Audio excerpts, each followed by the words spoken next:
السلام.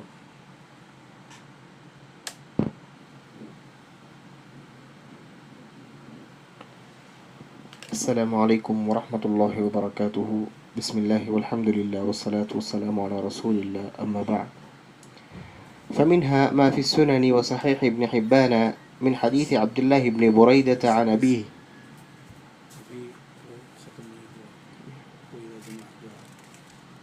جی اسی کو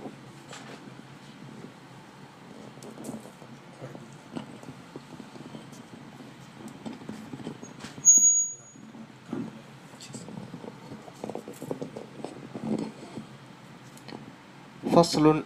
أوقات الاستجابة الستة.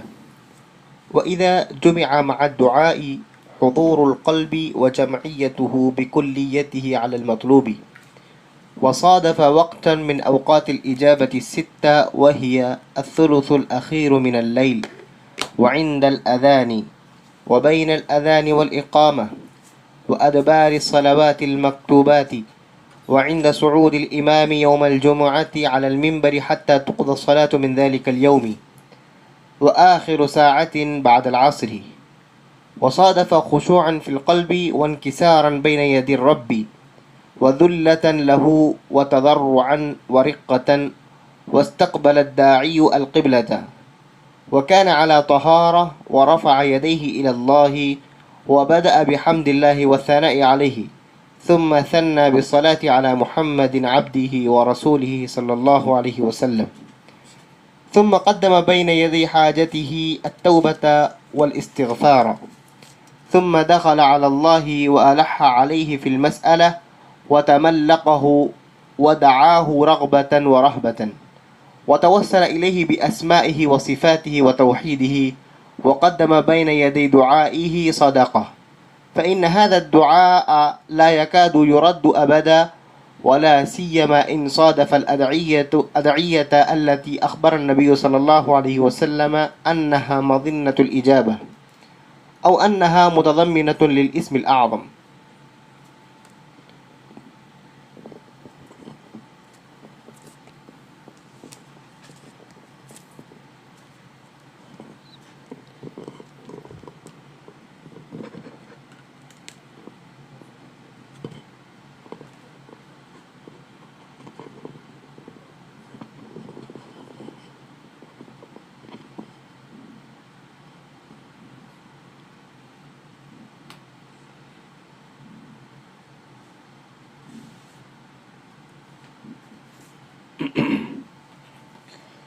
السلام علیکم ورحمۃ اللہ وبرکاتہ.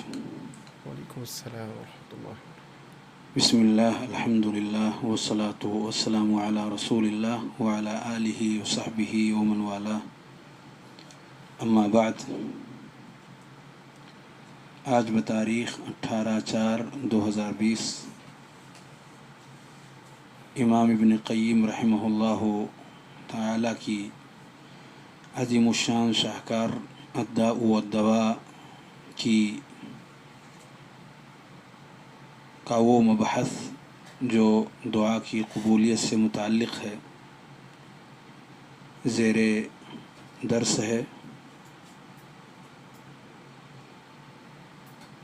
اس فصل میں مؤلف رحمہ اللہ نے جو باتیں ذکر فرمائی ہیں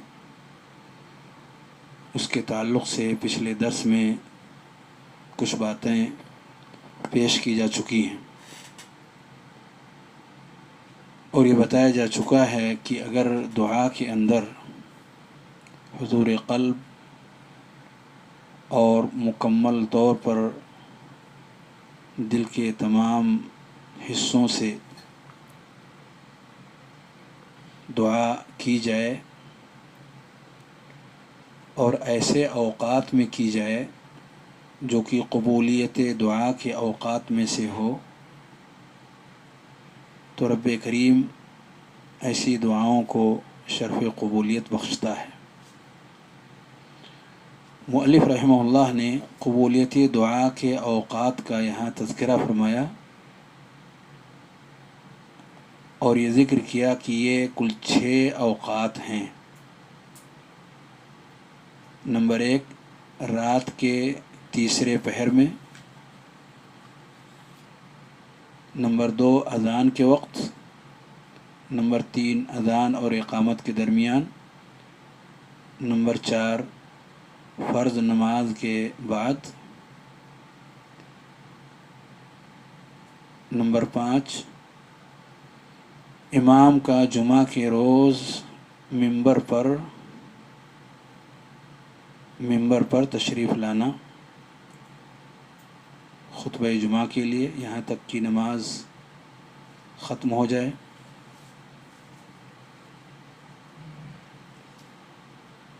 نمبر 6 عصر کی نماز کے بعد جمعہ کے روز قبولیت دعا کی آخری گھڑی۔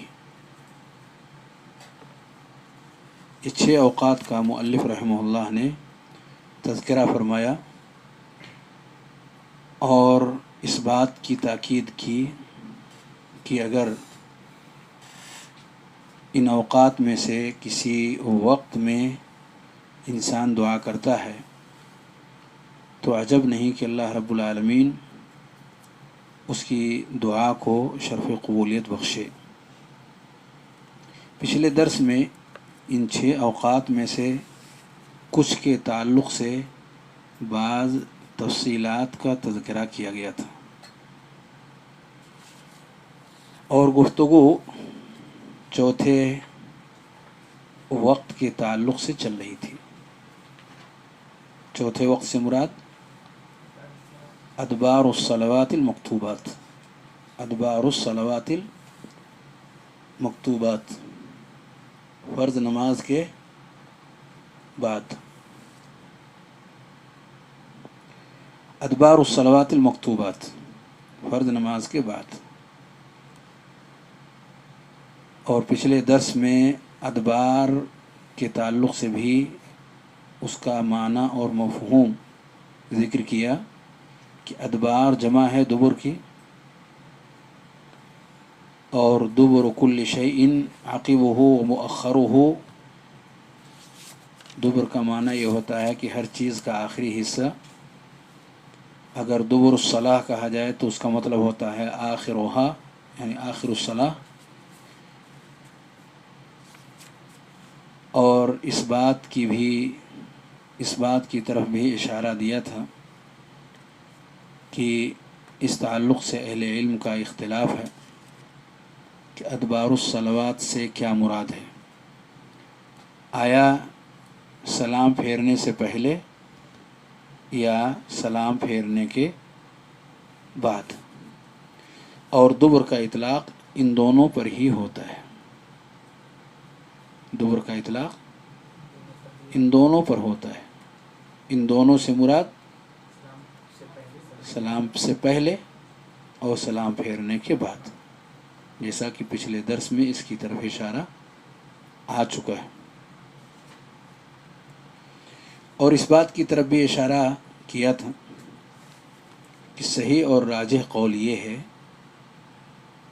کہ اگر نصوص جو دبر الصلوات المکتوبات میں اذکار کی قید کے ساتھ آئی ہوئی ہیں، دبر الصلوات المکتوبات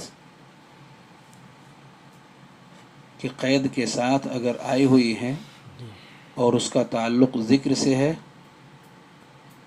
اور اس کا تعلق ذکر سے ہے تو وہ پہلے ہوگا یا بعد میں ہوگا؟ بعد میں۔ اور اگر دعا سے اس کا تعلق ہے، یعنی نصوص جس میں دعا کا تذکرہ ہے ادبار الصلوات کی قید کے ساتھ، تو وہاں سلام پھیرنے سے پہلے مراد ہوگا۔ اس حوالے سے 2 باتیں اور یہاں ذکر کرنی مناسب ہے۔ پہلے تو چند نصوص کا میں یہاں تذکرہ کروں گا جس میں دبر الصلاۃ کا لفظ آیا ہوا ہے، اور دوسرا ابن عثیمین رحمہ اللہ کی جچی تلی گفتگو کا کچھ خلاصہ یہاں پہ پیش کروں گا۔ آئیے پہلے مسئلے کی طرف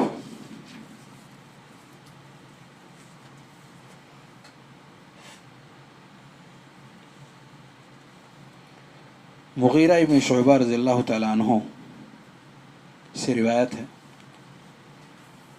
یہ روایت صحیح بخاری اور صحیح مسلم دونوں کتابوں میں پائی جاتی ہے. صحیح بخاری حدیث نمبر 6330 اور صحیح مسلم 594 594. مغیرہ ابن شعبہ رضی اللہ تعالیٰ عنہ سے روایت ہے ان رسول اللہ صلی اللہ علیہ وسلم کان یقول فی دبر کل صلاۃ. نبی کریم صلی اللہ علیہ وسلم ہر نماز کے آخر میں کہتے تھے، ہر نماز کے آخر میں کہتے تھے، فی دبر کل صلاۃ، ہر نماز کے آخر میں کہتے تھے. اب آگے جو کلمہ ہے اس کی وجہ سے یہاں سلام پھیرنے کے بعد مراد اور مقصود ہوگا، کیونکہ صراحت یہاں موجود ہے. فی دبر کل صلاۃ اذا سلم، اذا یعنی سلام پھیر لینے کے بعد نبی کریم صلی اللہ علیہ وسلم ہر نماز کے آخر میں یعنی نماز کے بعد، سلام پھیر لینے کے بعد کیا فرماتے تھے؟ لا الہ الا اللہ وحدہ لا شریک لہ لہ الملک ولہ الحمد وہو علی کل شیء قدیر اللہم لا مانع لما اعطیت ولا معطی لما منعت ولا ينفع ذا الجد منک الجد. تو یہ ذکر ہے جو سلام پھیرنے کے بعد پڑھی جاتی ہے. ذکر اور دعا یہ دو ورڈ میں نے استعمال کیا ہے پچھلے درس میں بھی اور اس درس میں بھی، تاکہ بات اور واضح ہو جائے. دراصل دعا کا لفظ عام ہے، اور اس سے جب دعا کا کلمہ آئے تو کتاب و سنت کے اندر دو معنوں میں سے کوئی ایک معنی ضرور مراد ہوتا ہے. ایک ہے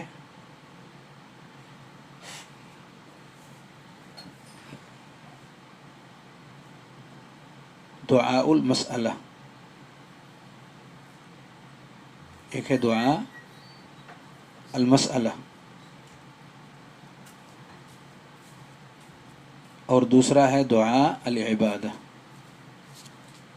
دوسرا ہے دعاء العبادہ.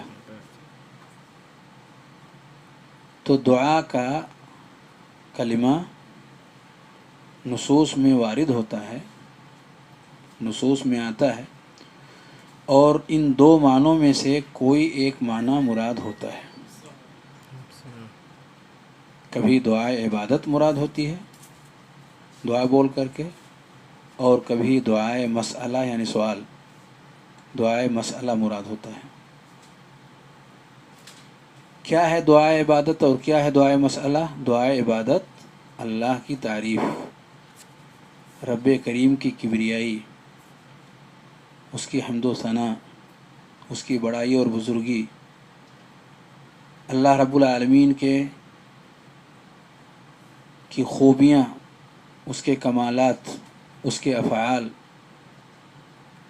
یہ ساری چیزوں کا بیان ہے، تذکرہ ہے. تو اس کو کیا بولتے ہیں؟ دعائے عبادت. دعائے عبادت یعنی ہم اپنے پیدا کرنے والے کو یاد کرتے ہیں اس کے ناموں کے ساتھ، اس کے صفات کے ساتھ، اس کے افعال کے ساتھ، اور اس کی تعریف کرتے ہیں، اس کی بڑائی بیان کرتے ہیں، اس کی بزرگی بیان کرتے ہیں، اس کی حمد و ثنا بیان کرتے ہیں. یہ جو کچھ بھی ہم کرتے ہیں قرآنی آیات کی روشنی میں یا نبی کریم صلی اللہ علیہ وسلم کے مأثور دعاؤں کی روشنی میں یا اپنی زبان میں، اگر جو کچھ ہم کہہ رہے ہیں اس کا مضمون اللہ رب العالمین کی خوبیوں سے متعلق ہے، اس کے کمالات سے متعلق ہے، اس کے اوصاف اور اس کے ناموں اور اس کے افعال سے متعلق ہے، تو اس کو کہا جاتا ہے دعائے عبادت. دیکھیے آپ الحمدللہ رب العالمین دعا ہے کہ نہیں؟ کون سی دعا ہے یہ؟ دعا عبادت. الرحمن الرحیم دعا عبادت. کون سی دعا ہے؟ دعا عبادت. مالک یوم الدین دعا عبادت. یہ تو ہو گیا دعائے عبادت کی کا مفہوم. دوسرا ہے دعائے مسئلہ. دعائے مسئلہ. مسئلہ یعنی سوال کرنا. بندہ اپنے رب کی ایک طرف اس کی کبریائی بیان کرتا ہے، اس کی حمد و ثنا بیان کرتا ہے، اس کی خوبیوں اور اس کے کمالات کو ذکر کرتا ہے، وہیں پر وہ اپنی حاجتوں کو بھی رکھتا ہے، اپنی ضرورتوں کو بھی رکھتا ہے، اللہ رب العالمین سے مانگتا ہے، دنیا اور آخرت کی بھلائیاں طلب کرتا ہے. کچھ مشکلات اس کے سامنے ہیں، انہیں دفع کرنے کے تعلق سے اللہ رب العالمین سے لو لگاتا ہے. تو بندے جو اپنے لیے طلب کرتے ہیں اللہ رب العالمین سے، اور اللہ رب العالمین کے پاس ہر چیز کے خزانے ہیں اور بندوں کے طلب کو ضائع نہیں کرتا جیسا کہ گزر چکا. تو بندے کی جو طلب ہے خیر سے متعلق، وہ خیر دنیا سے جڑا ہوا ہو یا آخرت کے مسائل سے جڑا ہوا ہو، اگر بندہ یہ سوال کرتا ہے اللہ رب العالمین سے کہ اللہ تو ہمیں عطا فرما، تو ہمارے اوپر نوازش کر، تو یہ بھی دعا ہی ہے، لیکن یہ دعائے سوال ہے، دعائے مسئلہ ہے. اب سورہ فاتحہ جس کی 3 آیتیں ابھی آپ لوگوں نے ذکر کی مالک یوم الدین تک، اور یہ بتایا کہ یہ دعائے عبادت ہے، اس کے آگے کون سی آیت ہے؟ ایاک نعبد و ایاک نستعین. نعبدوں میں بندہ کچھ مانگتا ہے اپنے رب سے؟ نہیں، وہ رب کی عبادت کر رہا ہے، وہ اس کا مستحق ہے. ہمارا رب وہ اکیلا مستحق ہے. تو یہ دعائے عبادت ہے. وَإِيَّاكَ نَسْتَعِينُ، اور یہ کیا ہے؟ دعا مسئلہ. دعائے مسئلہ ہے. بندہ مانگتا ہے اپنے رب سے. اس کے آگے کون سی آیت ہے؟ اهدنا الصراط. اهدنا الصراط المستقیم. دعا المسئلہ. یہاں بھی مانگ رہا ہے بندہ اپنے رب سے، دعائے مسئلہ، سوال کر رہا ہے.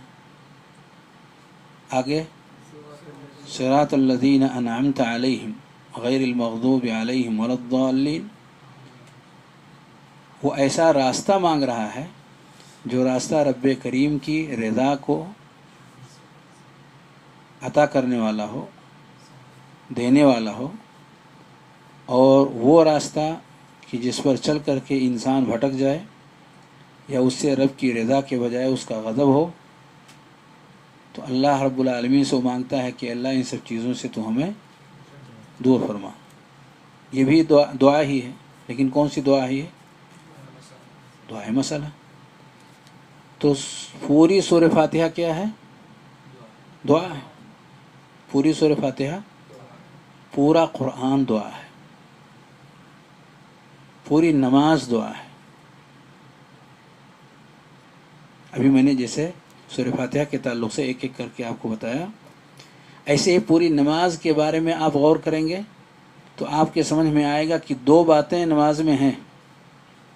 بعض جگہوں پر بندہ اپنے رب کی تعریف کرتا ہے، اس کے اوصاف بیان کرتا ہے، اس کی خوبیوں اور کمالات کا تذکرہ کرتا ہے، اور بعض جگہوں پر آپ کو یہ ملے گا کہ بندہ اپنے رب سے کچھ مانگتا ہے. اللہم انی اعوذ بک مانگ رہا ہے نا، اللہم انی اسألک مانگ رہا ہے نا. تو یا تو وہ اپنے دین اور دنیا کی بھلائی کے خاطر رب کریم سے کچھ طلب کرتا ہے، اور یا پھر اس کی خوبیاں اور اس کی تعریف اور اس کے اوصاف حمیدہ اور بڑائی اور بزرگی کو بیان کرتا ہے. کیا تیسری بھی کوئی چیز نماز کے اندر ہوتی؟ مکمل دعا پر مشتمل ہے یہ نماز، مکمل دعا پر مشتمل ہے نماز۔ تو دراصل ابھی جو گفتگو چل رہی ہے کہ دعا اور ذکر، دعا اور ذکر، میں نے دعا کا یہ مفہوم جو ذکر کیا تاکہ آپ سمجھ سکیں کہ دعا کا اطلاق بہت وسیع ہے، بہت کشادہ ہے، اور دونوں حالتوں پر اس کا اطلاق ہوا ہے، دونوں پر بولا جاتا ہے۔ لیکن جب دو کلمات اکٹھے آ جائیں، یہ تو اکیلے ہے کہ دعا کا لفظ اکیلے آیا ہوا ہے، تو اس سے کیا مراد ہوگا؟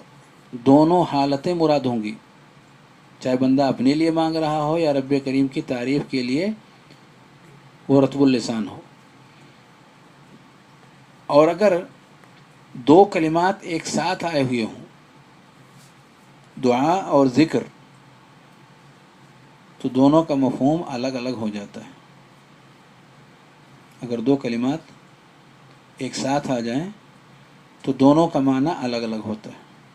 جیسے رات کے درس میں نے بتایا تھا کہ توبہ اور استغفار اگر اکیلے اکیلے استعمال میں آئے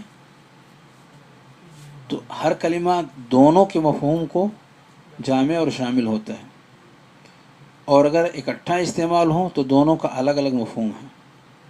بعینہ یہاں دعا اور ذکر کا بھی ہے کہ اگر دونوں ایک ساتھ مذکور ہوں تو دعا سے مراد سوال ہے، اور ذکر سے مراد اللہ رب العالمین کی تعریف، خوبی اور حمد و ثنا پر مشتمل کلمات ہیں۔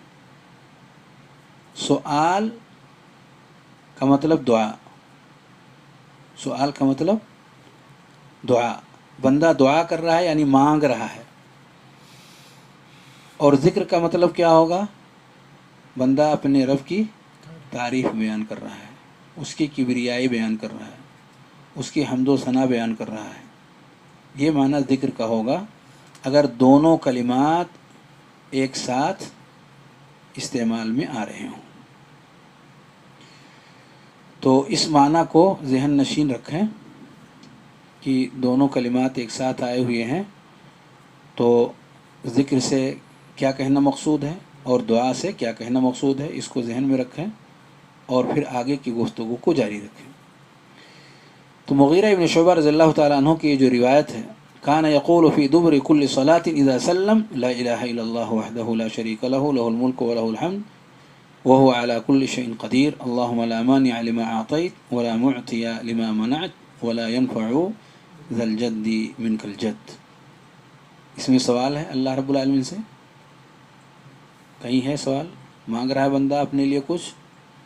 نہیں، رب کریم کی حمد و ثنا اور اس کی تعریف اور ان خوبیوں کا یہاں تذکرہ ہے جن سے ہمارا رب متصف ہے۔ تو اس کو کیا کہیں گے؟ ذکر کہیں گے، چونکہ دونوں کلمات یہاں استعمال میں ہیں اس لیے اس کو کہیں گے ذکر۔ تو اگر دبر کل صلاۃ کے صراحت کے ساتھ، اس کے قید کے ساتھ نص آیا ہوا ہے اور وہاں پر سلام پھیرنے کے اور وہاں پر ذکر مراد ہے، وہاں پر سوال نہیں ہے بلکہ رب کی تعریف کے کلمات پر مشتمل وہ جملے ہیں، تو یہ کب ہوگا؟ سلام پھیرنے کے بعد ہوگا۔ تو یہ بہت کلیئر اور واضح سا قاعدہ ہے کہ جہاں دیکھیں صرف رب کی تعریف اور اس کی خوبیوں پر مشتمل چیزیں آ رہی ہیں اور دبر الصلاح کے قید کے ساتھ میں نص وارد ہوا ہے کہ اس کو پڑھنا ہے دبر الصلاح میں، تو آپ یہ سمجھ لیجئے کہ یہ سلام پھیرنے کے بعد ہے۔ یہ اس کا فائدہ ہے اس ضابطے کو ذہن میں رکھنے سے۔ دوسری روایت حضرت ابو ہریرہ رضی اللہ تعالیٰ عنہ کی ہے، اور یہ روایت صحیح بخاری میں 6329 نمبر کی ہے، اور اور اسی طرح سے ایک اور روایت جو اس کے بعد ذکر کروں گا وہ بھی صحیح بخاری میں 843 نمبر کی. اس کے بعد ایک اور روایت ہے صحیح مسلم میں 595 نمبر کی. اس کے بعد ایک اور روایت ہے صحیح مسلم کی 596 نمبر کی. ان روایتوں کو ذرا دیکھیں کہ یہاں بھی دبر الصلاح کا لفظ آیا ہوا ہے، اور دبر الصلاح سے کیا مراد ہے اور کیوں مراد ہے آپ خود ڈیسیزن لے سکتے ہیں، فیصلہ لے سکتے ہیں.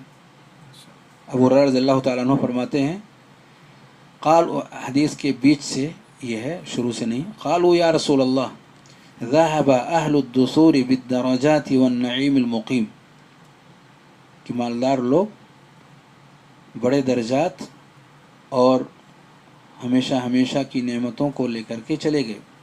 قال کیف ذاک، نبی صلی اللہ علیہ وسلم نے پوچھا کیسے؟ قالوا، تو ان لوگوں نے کہا جو صحابہ نبی صلی اللہ علیہ وسلم کے پاس آیا، صلوا کما صلینا، یہ لوگ جیسے ہم نماز پڑھتے ہیں ایسے وہ لوگ بھی نماز پڑھتے ہیں. وجاہدوا کما جاہدنا، اور ہم بھی جہاد کرتے ہیں وہ بھی جہاد کرتے ہیں. وانفقوا من فضول اموالہم، اللہ نے انہیں مال و دولت سے نوازا ہے، مال و دولت کو وہ خرچ کرتے ہیں رب کی رضا کے لیے. ولیست لنا اموال، اور ہمارے پاس مال نہیں ہے کہ اسے ہم خرچ کر سکیں، ہے ہی نہیں ہمارے پاس. ولیست لنا اموال. قال، نبی صلی اللہ علیہ وسلم نے ان کی بات جب سنی کہ بقیہ سارے کام میں یہ برابر کے شریک ہیں، لیکن کچھ چیزیں ان کے پاس نہیں ہیں مال کی شکل میں کہ مالی عبادات یہ لوگ بھی انجام دے سکیں، تو اس کے بدلے میں نبی کریم صلی اللہ علیہ وسلم نے کچھ باتیں سکھائیں. آپ نے فرمایا، افلا اخبرکم بامر تدرکون من کان قبلکم، کیا میں تمہیں ایسی چیز نہ بتاؤں کہ اسے کر کے تم اپنے سے پہلے کے لوگوں کو پا سکو، یعنی دونوں کا درجہ ایک جیسا ہو سکے، وہ آپ سے آگے نہ جا سکیں بلکہ آپ ان سے آگے بڑھ سکو. وتسبقون من جاء بعدکم، اور جو آپ کے بعد آئیں ان سے آپ آگے چلے جاؤ. ولا يأتي احد بمثل ما جئتم به الا من جاء بمثله، اور کوئی بھی شخص جسے آپ اختیار کرو گے، جسے آپ ولا يأتي احد بمثل ما جئتم به، جو آپ نے اختیار کیا ہے، جو آپ نے لیا ہے، کوئی بھی شخص انہیں اختیار کرے گا جیسا کہ آپ نے اختیار کیا ہوا ہے، تو وہ آپ کے درجے کو پا سکے گا. آپ نے جو ان کو ذکر سکھایا اس کے الفاظ ہیں، تسبحون فی دبر کل صلاۃ 10 وتحمدون 10 وتکبرون 10، ہر نماز کے بعد 10 مرتبہ سبحان اللہ، 10 مرتبہ الحمدللہ اور 10 مرتبہ اللہ اکبر پڑھا کرو. سبحان اللہ، الحمدللہ، اللہ اکبر 10 مرتبہ آپ پڑھا کریں. آپ ان لوگوں کو جو آپ سے آگے جا چکے ہیں انہیں آپ پکڑ سکیں گے، ان کے درجے تک پہنچ سکیں گے، اور آپ کے بعد جو لوگ آئیں گے وہ آپ کے درجے تک نہیں پہنچ سکیں گے الا ہے کہ وہ بھی آپ کے جیسا کام کرنے لگیں. تو یہ آپ اختیار کر لیں، تو اس کے ذریعے سے آپ ان کے درجے تک پہنچ سکیں گے. اب یہاں آپ غور کریں کہ جس چیز کو کرنے کا نبی کریم صلی اللہ علیہ وسلم نے حکم دیا، اس کا مضمون کیا ہے؟ کیا سوال پر مشتمل ہے یا رب کی تعریف پر مشتمل ہے؟ رب کی تعریف پر. تو قاعدہ کیا ہے کہ اگر رب کی تعریف پر مشتمل ہو اور دبر الصلاح میں پڑھنے کی بات کہی جا رہی ہو تو کب پڑھنا ہوگا؟ یہ سلام کے بعد. سلام کے بعد، سلام پھیرنے کے بعد. تو یہ بات اس کے ذریعے سے واضح ہو جاتی ہے. اور بعض الفاظ میں ہیں صحیح بخاری کے جس کا رقم میں ذکر کر چکا ہوں، تسبحون وتحمدون وتکبرون خلف کل صلاۃ 33، تم سبحان اللہ، الحمدللہ، اللہ اکبر ہر نماز کے بعد 33 بار کہو گے. اب اس کی دو تفسیر کی گئی ہے، تینوں ملا کر کے 33 بار یا تینوں میں سے ہر ایک کو 33 بار کہنی ہے. دونوں طرح کی باتیں کہی گئی ہیں. تو اس روایت کے اندر بھی جو مضمون ذکر کیا گیا ہے اس مضمون میں اللہ رب العالمین کی تعریف اور کبریائی کا ذکر ہے. بندے کا کوئی سوال نہیں ہے جو اس کے اندر پیش کیا گیا ہو جس کو دعا سے تعبیر کیا گیا ہے. تو یہ کب کہنا ہے؟ سلام پھیرنے کے بعد. کیونکہ ضابطہ یہ ہے کہ اگر اللہ رب العالمین کی تعریف پر مشتمل کوئی چیز ہو، اس کی کبریائی سے متعلق کوئی چیز ہو، اس کے کمالات کے ذکر پر کوئی چیز مشتمل ہو اور دبر الصلاح کی قید ہو تو دبر الصلاح سے مراد سلام پھیرنے کے بعد. صحیح مسلم کے الفاظ میں تسبحون و تکبرون و تحمدون دبر کل صلاۃ 33 مرہ. وہی بات جو صحیح بخاری کے حوالے سے ذکر کی گئی پر یہاں اضافہ ہے دبر کل صلاح. دبر کل صلاح 33 بار سبحان اللہ، اللہ اکبر، الحمدللہ، دبر کل صلاح، ہر نماز کے بعد. تو ہر نماز کے بعد سے مراد سلام پھیرنے کے بعد. کیوں؟ کیونکہ جو مضمون ہے، جو باتیں بتائی جا رہی ہیں وہ اللہ رب العالمین کے ذکر سے متعلق ہے، اس کی تسبیح و تحلیل سے متعلق ہے. بندے کا کوئی سوال اور کوئی دعا اس کے اندر نہیں پائی جاتی. اسی طرح سے کعب بن عجرہ رضی اللہ تعالیٰ عنہ کی روایت ہے اور جس کا حوالہ میں پہلے دے چکا ہوں صحیح مسلم کے حوالے سے. اس کے الفاظ ہیں معقبات لا یخیب قائلہن او فاعلہن. معقبات یعنی کچھ چیزیں ایسی ہیں جو سلام پھیرنے کے معاً بعد کہنی ہیں، سلام پھیرنے کے فوراً بعد. سلام پھیرنے کے فوراً بعد. فوراً بعد سے یہ نہیں کہ بقیہ چیزوں کو چھوڑ دیں اور اسی پر لگ جائیں.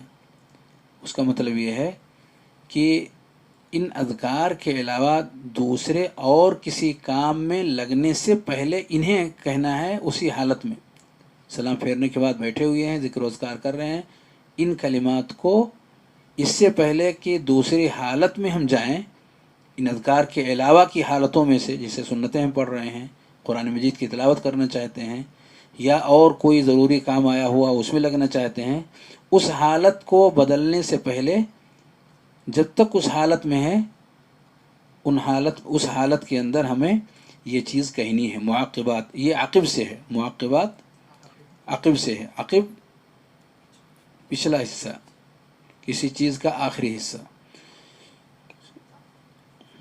ایڑی، جیسے ایڑی ہے، ظاہر سی بات ہے کہ انسان کے پیر کے پیچھے والے حصے میں یہ پائی جاتی ہے.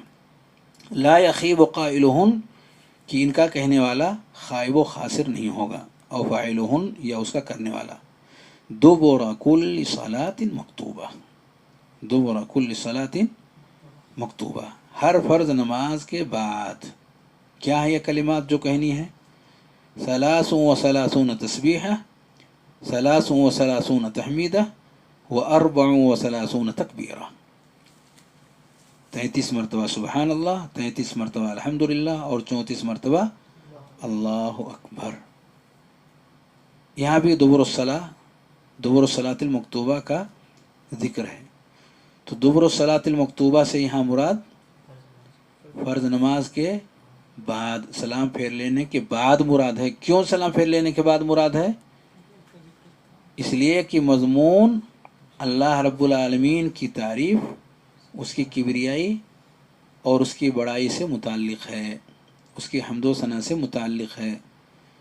اور جب مضمون اس نوعیت کا ہو، اللہ رب العالمین کی عبادت سے اس کا تعلق ہو، تو سلام پھیرنے کے بعد وہ مراد ہوگا.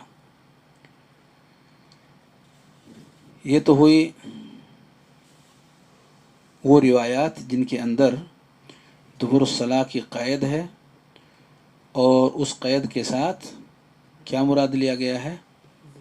ذکر مراد لیا گیا ہے. اور سلام پھیرنے کے بعد۔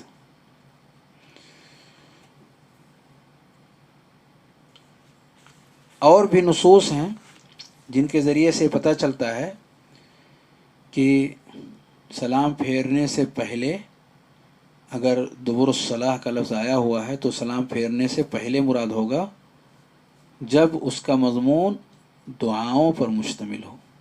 اس کا مضمون کس پر مشتمل ہو؟ دعاؤں پر مشتمل ہو۔ تو اگر دعا سے مراد سوال اللہ رب العالمین سے، جیسا کہ اس سے پہلے میں نے ذکر کیا،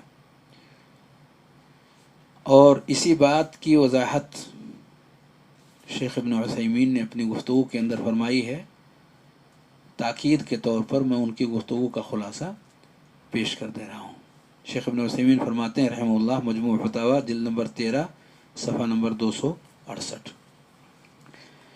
کہتے ہیں والمتأمل فی هذه المسألہ یتبین له، اس مسئلے پر غور کرنے والا شخص اس نتیجے پر پہنچ سکتا ہے انما قید بدبر الصلاح، کہ دبر الصلاح کی قید کے ساتھ جو چیزیں آئی ہوئی ہیں، ان کان ذکرا فهو بعدها، اگر اللہ رب العالمین کی یاد پر مشتمل وہ باتیں ہیں تو وہ سلام پھیرنے کے بعد ہوں گی۔ وَإِن كَانَ دُعَاءً فَهُوَ فِي آخِرِهَا، اور اگر دعا پر مشتمل وہ باتیں ہیں یعنی سوال کرنے پر اللہ رب العالمین سے، تو وہ نماز کے آخر میں سلام پھیرنے سے پہلے مراد ہوں گی۔ اما الاول، کہتے ہیں پہلا مسئلہ، اما الاول پہلا مسئلہ سے مراد ذکر، یعنی سلام پھیرنے کے بعد وہ مراد ہوں گی۔ کہتے ہیں اس مسئلے کے حوالے سے کہتے ہیں فَلِأَنَّ اللَّهَ تَعَالَى جَعَلَ مَا بَعْدَ الصَّلَاةِ مَحَلًّا لِلذِّكْرِ، کیونکہ اللہ رب العالمین نے صلاۃ کے بعد، نماز پڑھ لینے کے بعد ذکر کی جگہ رکھا ہے۔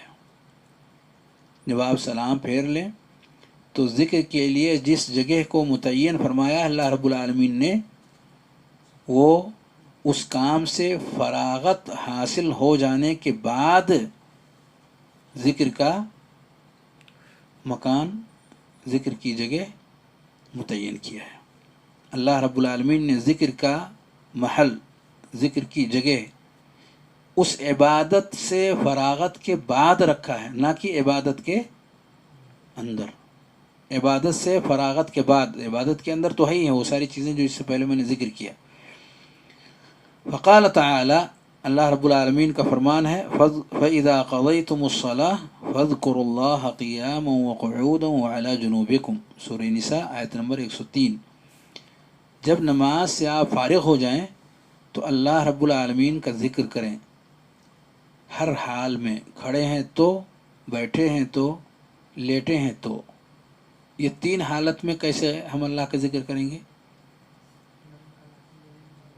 تین حالت میں کیسے کریں گے اللہ کا ذکر؟ دیکھیے، کبھی کبھار انسان نماز کھڑے کھڑے پڑھتا ہے، بیٹھ نہیں سکتا، جیسے جنگ کی حالت ہے، لڑائی ہو رہی ہے میدان میں، تو اس حالت میں بھی انسان نماز پڑھے گا۔ تو اگر نماز پڑھا ہے تو نماز پڑھنے کے بعد وہ اللہ کا ذکر بھی ویسے ہی کرے گا جیسے کہ اس نے نماز ادا کی ہے۔ اپنی نماز پڑھ لی تو نماز پڑھ لینے کے بعد اللہ رب العالمین کا کثرت سے ذکر کریں۔ یا ایھا الذین آمنوا اذا لقیتم فئۃ فاثبتوا، آگے واذکروا اللہ کثیرا، واذکروا اللہ کثیرا فَإِذَا لَقِيتُمْ فِئَةً فَاثْبُتُوا۔ تو اللہ رب العالمین نے یہاں جو ذکر کیا کہ معرکے میں انسان اگر ہے، لڑائی کے میدان میں انسان ہے، تو وہاں بھی نماز پڑھنی ہے، اور وہاں بھی نماز پڑھنے کے ساتھ ساتھ کثرت سے اللہ رب العالمین کو یاد بھی کرنا ہے، ثابت قدم رہیں اور زیادہ سے زیادہ اللہ رب العالمین کو یاد فرمائیں۔ وَاذْكُرُوا اللَّهَ كَثِيرًا۔ تو اب یہ جو کہا اس آیت کریمہ فَاذْكُرُوا اللَّهَ قِيَامًا، اللہ کو قیام کی حالت میں یاد کریں، کیونکہ انسان نماز کبھی کبھار مکمل نماز قیام ہی کی حالت میں ادا کرتا، اور کبھی کبھار قعود کی حالت میں انسان ادا کرتا. بہت سارے معذور ہیں وہ قیام کے ساتھ ہیں، نماز نہیں ادا کر سکتے. تو جس حالت میں آپ نے نماز ادا کی ہے، نماز سے فراغت کے بعد اللہ رب العالمین کا ذکر اس حالت میں آپ ادا کیجیے، اس کے بغیر نماز کو ختم مت کیجیے. یہ ہے دراصل قیام و قعودن کا تذکرہ. وعلی جنوبکم، اور پہلو کے بل، کیونکہ انسان کبھی کبھار بیٹھ بھی نہیں سکتا. قیام کی حالت میں پڑھنا، قعود کی حالت میں پڑھنا اس کے لیے ممکن نہیں ہے. تو اگر اعلیٰ جنب یعنی پہلو کے بل وہ ہو کر کے لیٹ کر کے اگر وہ نماز ادا کر رہا ہے تو نماز سے فراغت کے بعد وہ چھٹی نہ لے لے، رب کریم کا ذکر کرے. تو اسی حالت میں ذکر بھی کرے جس حالت میں اس نے صلاۃ کو ادا کیا ہے. اسی لیے کہا فَإِذَا قَضَيْتُمُ الصَّلَاةَ فَاذْكُرُوا اللَّهَ قِيَامًا وَقُعُودًا وَعَلَى جُنُوبِكُمْ. یہ نہیں کہ ایک انسان جو مسجد میں نماز پڑھنے کے لیے گیا فرض نماز، تو سلام پھیرنے کے بعد سارے لوگ کھڑے ہو جائیں. بھئی کیوں کھڑے ہو گئے؟ کہا اللہ نے کہا ہے فَإِذَا قَضَيْتُمُ الصَّلَاةَ فَاذْكُرُوا اللَّهَ قِيَامًا، تو اللہ کا ذکر کھڑے ہو کر کے کرو. اس لیے ہم لوگ کھڑے ہو گئے. کھڑے کھڑے پھر بیٹھ جائیں سارے لوگ. بھئی کیا ہوا، کیوں بیٹھ گئے؟ کہا وہ قعودن بھی اللہ نے ذکر کیا ہے کہ بیٹھ کر کے آپ اللہ رب العالمین کا ذکر کریں، اور کچھ ہی دیر کے بعد وہ سارے کے سارے لیٹ جائیں. بھئی کیا ہو گیا آپ لوگوں کو؟ کہا اللہ رب العالمین نے ذکر کیا ہے وَعَلَى جُنُوبِكُمْ، کہ پہلو کے بعد اللہ کو یاد کریں. تو یہ مفہوم اس کا نہیں ہے، یہ مفہوم اس کا نہیں ہے کہ اللہ رب العالمین کا ذکر کرنے کے لیے انسان وہ ان حالتوں میں چلے جائے، بلکہ جس حالت میں اس نے صلاۃ ادا کی ہے اسی حالت میں رب کریم کا ذکر صلاۃ سے فراغت کے بعد کرے. تو یہاں مقصود ہے اس آیت کریمہ کو یہاں ذکر کرنے کا کہ نماز سے فراغت کے بعد رب کریم کا ذکر کرنا ہے. یہ ہے دراصل مقصود یہاں پہ. اس کے بعد شیخ رحمہ اللہ نے نبی کریم صلی اللہ علیہ وسلم کی سنتوں کی طرف اشارہ کیا کہ احادیث مبارکہ کے اندر مجمل طور پر اس آیت کریمہ میں جس ذکر کا تذکرہ ہے، مفصل طور پر نبی کریم صلی اللہ علیہ وسلم نے ان اذکار کا قولی اور عملی نمونہ پیش فرمایا ہے. جیسے کہ وہ روایتیں جو بھی میں نے پیش کی ہیں ان میں سے چند روایتوں کی طرف شیخ نے اشارہ کیا. مثل قوله صلی اللہ علیہ وسلم من سبح للہ فی دبر کل صلاۃ 33، جو شخص اللہ رب العالمین کی تسبیح بیان کرے ہر نماز کے بعد 33 بار. تو اللہ رب العالمین کا ذکر نماز کے بعد فی دبر کل صلاۃ، تو یہاں ذکر ہے اور تفصیل کے ساتھ بتایا جا رہا ہے کہ سلام پھیر لینے کے بعد وہ انسان اللہ رب العالمین کا ذکر کرے. اسی لیے آگے فرماتے ہیں فَيُحْمَلُ كُلُّ نَصٍ فِي الذِّكْرِ مقید بدبر الصلاۃ علی ما بعدها لیطابق الآیۃ الکریمہ. اس لیے وہ تمام نصوص جو جن میں ذکر کا تذکرہ ہے اور دبر الصلاۃ کی قید کے ساتھ آیا ہوا ہے، تو اس سے مراد نماز سے فراغت کے بعد کی حالت مراد ہے، جیسا کہ آیت کریمہ میں اشارہ موجود ہے فَإِذَا قَضَيْتُمُ الصَّلَاةَ فَاذْكُرُوا اللَّهَ. تو نصوص نبی کریم صلی اللہ علیہ وسلم سے جو وارد ہیں، نصوص جو آیات کریمہ ہیں، یہ سب ایک ہی مفہوم کو ذکر کر رہی ہیں. یہ پہلا وہ معنی ہے جو دبر الصلاۃ کی قید کے ساتھ ذکر کے طور پر بیان کیا گیا ہے، اور اس سے مراد ہے سلام پھیرنے کے بعد. فرماتے ہیں وَأَمَّا الثَّانِي، دوسری جو حالت ہے یعنی دعا کی حالت، فَلِأَنَّ النَّبِيَّ صلی اللہ علیہ وسلم جَعَلَ مَا بَعْدَ التَّشَهُّدِ الْأَخِيرِ مَحَلًّا لِلدُّعَاء، کیونکہ نبی کریم صلی اللہ علیہ وسلم نے تشہد اخیر کے بعد دعا کی جگہ کو ذکر فرمایا ہے. یعنی اس کی جگہ جو متعین کیا ہے دعا کرنے کی، یعنی اللہ سے سوال کرنے کی، دنیا اور آخرت کی بھلائی بندہ جو اپنے رب سے مانگنا چاہتا ہے، یہ تشہد اخیر میں ان دعاؤں کو، ان اذکار کو پڑھنے کے بعد جو نبی کریم صلی اللہ علیہ وسلم سے مشروع ہے، ثابت ہے، بندہ اللہ رب العالمین سے جو کچھ بھی مانگنا چاہتا ہے مانگے۔ فَيُحْمَلُ كُلُّ نَصٍّ فِي الدُّعَاءِ مُقَيِّد بِدُبُرِ الصَّلَاةِ عَلَى آخِرِهَا، سلام پھیرنے سے پہلے دبر الصلاح کی قید کے ساتھ جو بھی نصوص آئے ہوئے ہیں اور وہاں دعا کی بات کہی جا رہی ہے، سوال کی بات کہی جا رہی ہے کہ بندہ سوال کرے، تو وہ سلام پھیرنے سے پہلے ہوگا۔ لِيَكُونَ الدُّعَاءُ فِي الْمَحَلِّ الَّذِي أَرْشَدَ النَّبِيُّ صلی اللہ علیہ وسلم إِلَى الدُّعَاءِ فِيهِ، تاکہ بندہ اس جگہ میں اللہ رب العالمین سے سوال کرے جو جگہ پیارے نبی صلی اللہ علیہ وسلم نے متعین فرمایا ہے کہ سلام پھیرنے سے پہلے اللہ رب العالمین سے دعا مانگو۔ ہاں اگر نصوص میں اس بات کی طرف صراحت ہو کہ یہ دعا بھی ہے، لیکن نبی کریم صلی اللہ علیہ وآلہ وسلم نے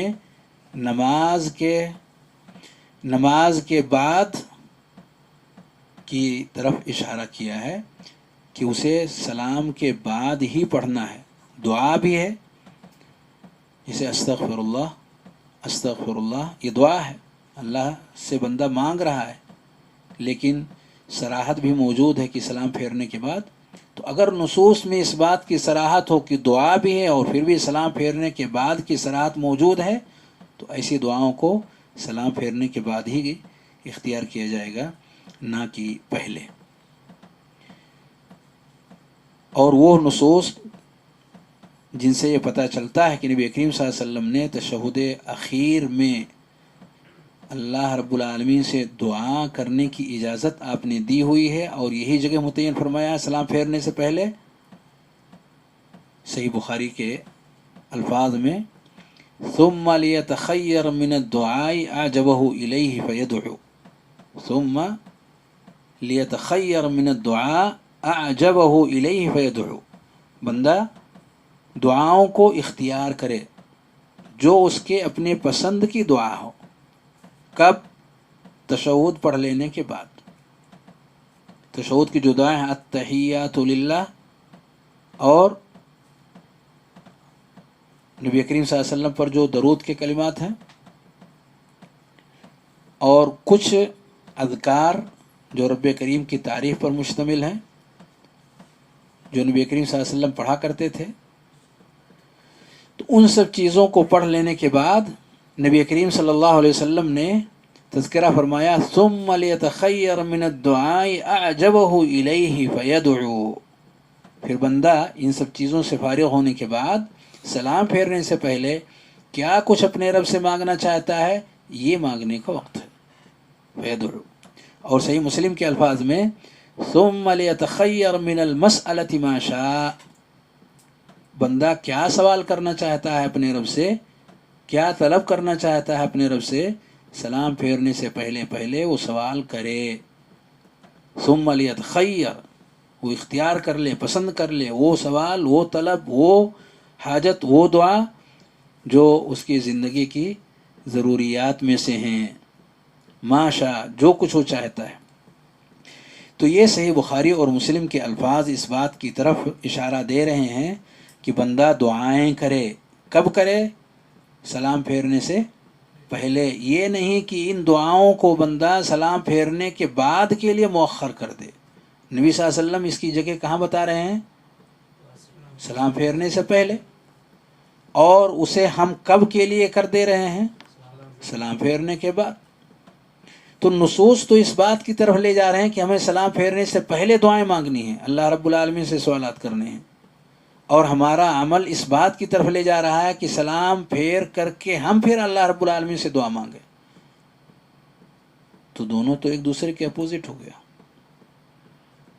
تو نصوص کس بات کی طرف لے جاتے ہیں کہ ہمیں اللہ سے جو دعائیں کرنی ہیں، جو ہمیں سوال کرنا ہے، وہ سلام پھیرنے سے پہلے کرنا ہے۔ یہ الفاظ صریح ہیں، ثم ليتخير من الدعاء أعجبه إليه، ثم ليتخير من المسألة ما شاء۔ یہ الفاظ بہت صریح اور صاف ہیں کہ ہمیں سلام پھیرنے سے پہلے اللہ رب العالمین سے سوال کرنا ہے، اپنی حاجتوں کو رکھنا ہے، دعائیں کرنی ہے۔ پسند کی دعا نبی صلی اللہ علیہ وسلم نے کہا اعجبہ الیہ ما شاء، ہاں جو مانگنا ہے اللہ رب العالمین سے مانگو. تو یہ بات تو بہت واضح اور کلیئر ہو گئی کہ نہیں کلیئر ہے کہ دعا کب کرنی چاہیے؟ یہ تو نصوص کی روشنی میں یہ بات ہو گئی. اور اگر آپ غور کریں تو غور کرنے سے بھی آپ اسی نتیجے تک پہنچیں گے. موضوع کے تعلق سے اگر آپ غور کریں تو غور کرنے کا جو نتیجہ آپ کے سامنے آئے گا وہ نتیجہ بھی ان نصوص کے موافق ہوگا. کیسے؟ بندہ رب سے مانگے کب؟ بندہ اس وقت مانگے کہ جس سے مانگنا ہے پہلے اس کو خوش کرے. کب مانگا جاتا ہے؟ ناراض کر کے؟ خوش کر کے. خوش کرے. خوش کیسے ہوگا؟ آپ اس کی تعریف بیان کریں، اس کی کبریائی بیان کریں اور نبی صلی اللہ علیہ وسلم پر درود و سلام پیش کریں. اور اس کے بعد کیا مانگنا ہے آپ مانگو. کیا یہی سب کچھ ہم نے نہیں کیا پوری نماز میں؟ رب کریم سے ہم لو لگاتے رہے، اس کی کبریائی بیان کرتے رہے، اس کی بڑائی بیان کرتے رہے، اس کی تعریف کرتے رہے، اس کی حمد و ثنا بیان کرتے رہے. سب کچھ اللہ رب العالمین کو منانے کے لیے ہم نے قرآن مجید کی آیات جس میں رب کریم کے افعال کا، اسماء کا، صفات کا، ناموں کا، ساری چیزوں کا ذکر ہے، ہم وہ سب کچھ کرتے رہے. اور پھر رکوع میں اللہ رب العالمین کی عظمت کا، سجدے کی حالت میں اللہ رب العالمین کی تعریف اور کبریائی کا ہم تذکرہ کرتے رہے. تشہد کی حالت میں بھی وہی ساری چیزیں کرتے رہے. رب کو منا لینے کے بعد ہم چھوڑ دیں کہ اب کیا مانگنا ہے؟ مانگے ہی نہیں. جب ہم نے جس سے مانگنا تھا ہم نے اس کو خوش کر دیا تو اب یہی تو وقت ہے اس سے سوال کرنے کا. تو اب اس سے بندہ سوال کرے. تو سلام پھیرنے سے پہلے مانگنا بظاہر اگر انسان غور کرے موضوع کے تعلق سے تو جس نتیجے پر غور کرنے کے بعد وہ پہنچے گا وہ نتیجہ بھی وہی ہوگا جو ان نصوص کے اندر وارد ہوا ہے کہ اسے تب مانگنا چاہیے جب اللہ رب العالمین تک اپنی باتوں کو پیش کرنے سے پہلے اہم ترین وسائل کو پیش کر چکا ہو. اس کے ناموں کا وسیلہ، اس کے صفات کا وسیلہ، اس کے افعال کا وسیلہ، اس کی خوبیوں کو بیان کرنے کا وسیلہ، سارے وسائل کا وہ استعمال کر چکا ہو. نبی صلی اللہ علیہ وسلم پر درود پیش کرنے کا وسیلہ، خیر اور بھلائی کے کاموں کو پیش کرنے کا وسیلہ، سب کچھ پیش کر چکا ہے. اب اسے مانگنا چاہیے تاکہ اللہ رب العالمین قبول فرما لے. تو اب بجائے مانگنے کے وہ سلام پھیر دیتا ہے. اور جب عبادت ختم ہو جاتی ہے تو اب وہ مانگنے بیٹھ جاتا ہے. عبادت جب ختم ہو گئی تو اب مانگنے بیٹھ گیا. تو بظاہر نصوص بھی اس بات کی طرف نہیں لے جاتے اور غور و فکر کا نتیجہ بھی عبادات کا جو طریقہ ہے اسلام میں وہ طریقہ بھی ہمیں اس بات کی طرف نہیں لے جاتا کہ دعا کی قبولیت کا وقت سلام پھیرنے کے بعد ہے. یہ طریقہ نہ تو نصوص کے موافق ہے اور نہ ہی سلیم عقل اور سوچ اور فکر کے موافق ہے. دونوں چیزوں پر غور کریں گے تو اسی نتیجے تک ہم پہنچ سکیں گے جس کا ابھی میں نے تذکرہ کیا. اب یہی دیکھیں نبی کریم صلی اللہ علیہ وسلم ایک نص ہے صحیح بخاری کی، سعد بن ابی وقاص رضی اللہ تعالیٰ عنہ کی روایت ہے، کان نبی صلی اللہ علیہ وسلم یقول دبر کل صلاۃ. نبی کریم صلی اللہ علیہ وسلم ہر نماز کے آخر میں پڑھتے تھے. دیکھیں کب پڑھتے تھے یہ الفاظ دیکھیں، دبر کل صلاۃ اللہم انی اعوذ بک من البخل واعوذ بک من الجبن واعوذ بک من ان ارد الى ارذل العمر واعوذ بک من فتنة الدنیا ومن عذاب القبر. یہ سب کب پڑھتے ہیں؟ سلام پھیرنے کے بعد، سلام پھیرنے سے پہلے.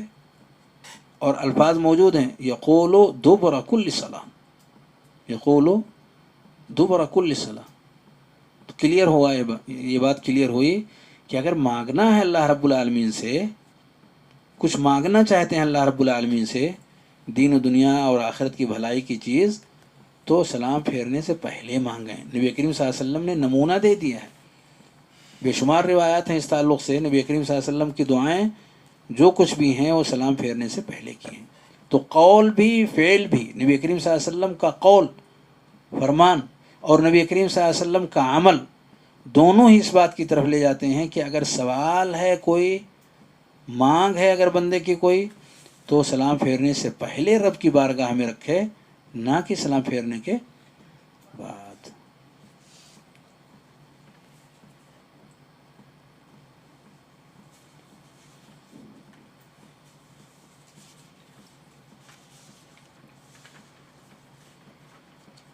یہ تین چیزیں تھیں جو قبولیت اوقات میں سے، قبولیت اوقات جو مؤلف نے 6 اوقات کا ذکر کیا ہے، ان میں سے یہ تیسرا نہیں چوتھا وقت تھا وہ ادبار الصلوات المکتوبات۔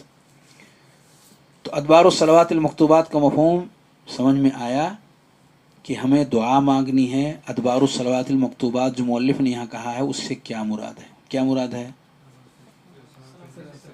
سلام پھیرنے سے پہلے مانگنا ہے۔ یہاں جو مؤلف کہنا چاہتے ہیں سلام پھیرنے سے پہلے مانگنا ہے، اور اگر آپ اللہ کی تعریف کرنا چاہتے ہیں، ذکر آپ مراد لے رہے ہیں، تو سلام پھیرنے کے بعد ہے۔ آئیے اس کے بعد مؤلف نے کیا ذکر کیا ہے، کہتے ہیں وَعِنْدَ صُعُودِ الْإِمَامِ يَوْمَ الْجُمْعَةِ عَلَى الْمِنْبَرِ حَتَّى تُقْضَى الصَّلَاةُ۔ اس کو میں بعد میں ذکر کروں گا، اس کے بعد والا پہلے لیتا ہوں۔ اس کے بعد کہتے ہیں وَآخِرُ سَاعَةٍ بَعْدَ الْعَصْرِ مِنْ ذَلِكَ الْيَوْمِ۔ چھٹا انہوں نے ذکر کیا وَآخِرُ سَاعَةٍ بَعْدَ الْعَصْرِ مِنْ ذَلِكَ الْيَوْمِ، کہ چھٹی چیز یہ ہے کہ جمعہ کے دن عصر کی نماز کے بعد اللہ رب العالمین سے دعا کی جائے۔ عصر کی نماز کے بعد، اس تعلق سے نبی کریم صلی اللہ علیہ وسلم کی روایات ہیں جمعہ کے دن، کیونکہ اس دن ایک گھڑی ایسی ہے کہ جس میں بندہ اگر اللہ رب العالمین سے دعا کرتا ہے تو رب کریم اس کی دعاؤں کو قبول کرتا ہے۔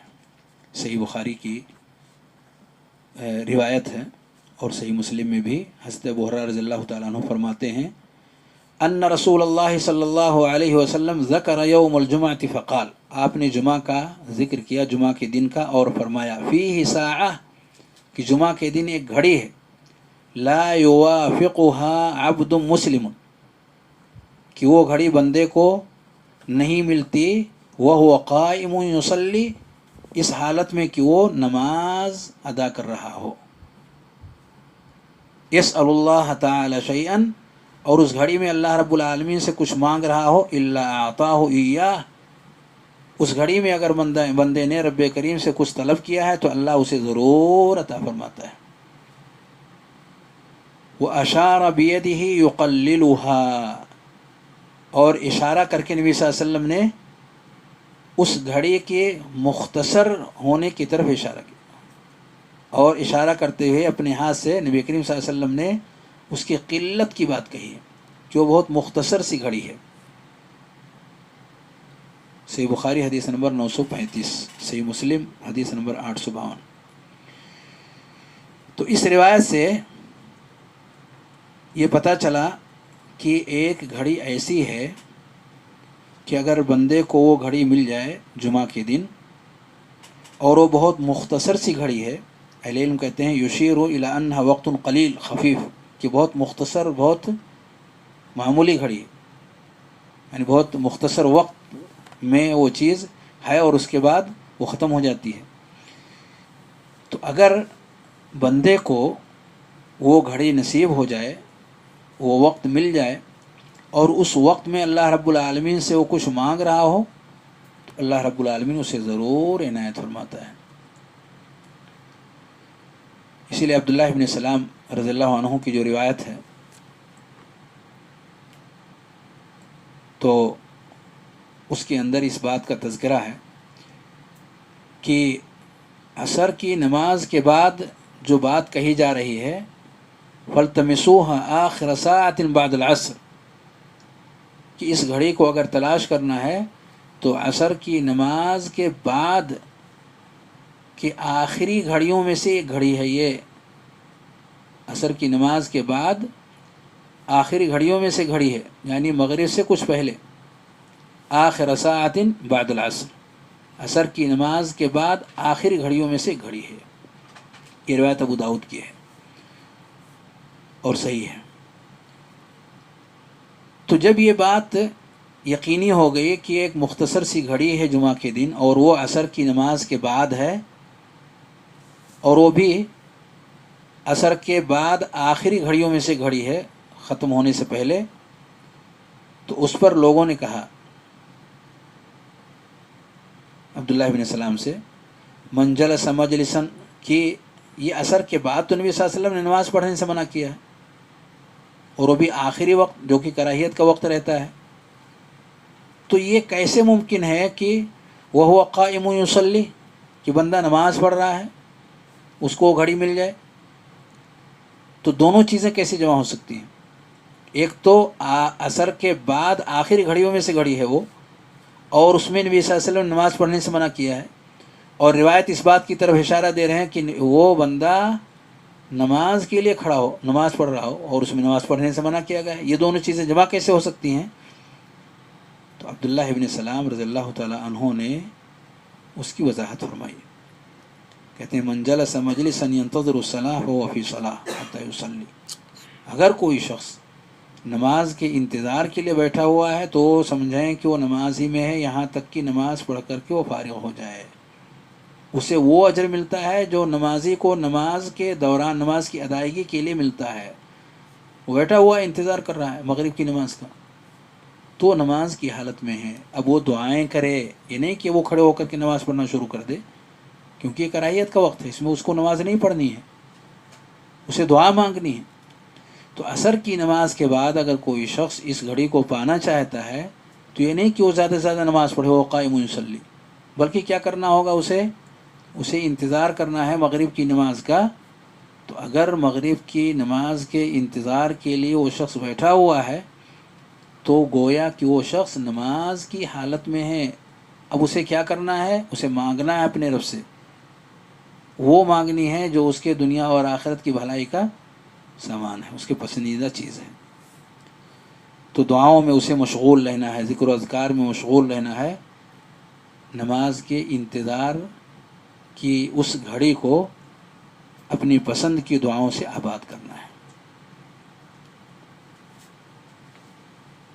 یہ وہ آخری گھڑی ہے جو مؤلف رحمہ اللہ نے یہاں ذکر کی ہے، 6 قبولیت کے اوقات میں سے چھٹا۔ 5ویں کو میں نے مؤخر کر دیا کیونکہ اس تعلق سے کچھ گفتگو ہے، کچھ باتیں ہیں۔ 5واں کیا ہے؟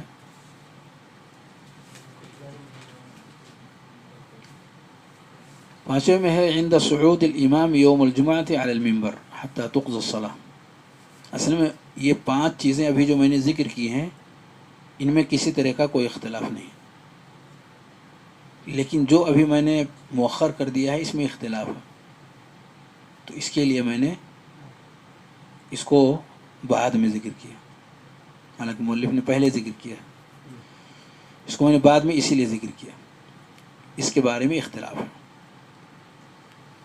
کہ امام خطبہ جمعہ کے لیے منبر پر چڑھے اس وقت سے لے کر کے نماز سے فارغ ہونے تک یہ گھڑی ہے، اس بیچ میں اگر بندہ اللہ رب العالمین سے دعا مانگتا ہے تو اللہ اس کی دعا کو قبول کرے گا۔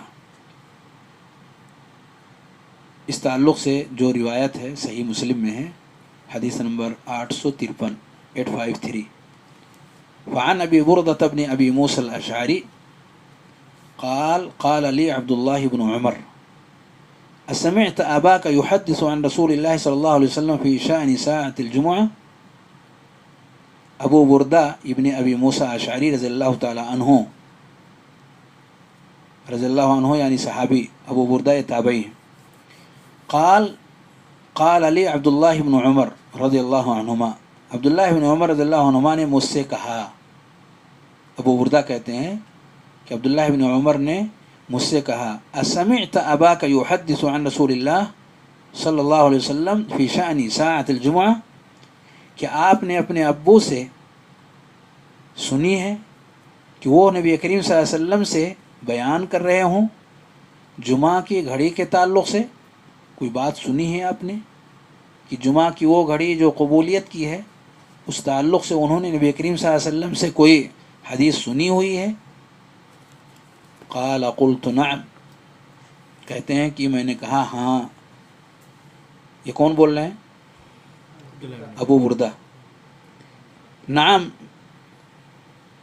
قال قلت نعم سمعته یقول، میں نے اپنے ابو سے سنا وہ فرما رہے تھے، وہ کہہ رہے تھے سمعت رسول اللہ صلی اللہ علیہ وسلم یقول، انہوں نے کیا کہا کہ میں نے رسول کریم صلی اللہ علیہ وسلم سے فرماتے ہوئے سنا ہی ما بین ان یجلس الامام الی ان تقضی الصلاۃ، یہ قبولیت کی گھڑی امام کے بیٹھنے اور نماز سے فارغ ہونے تک ہے.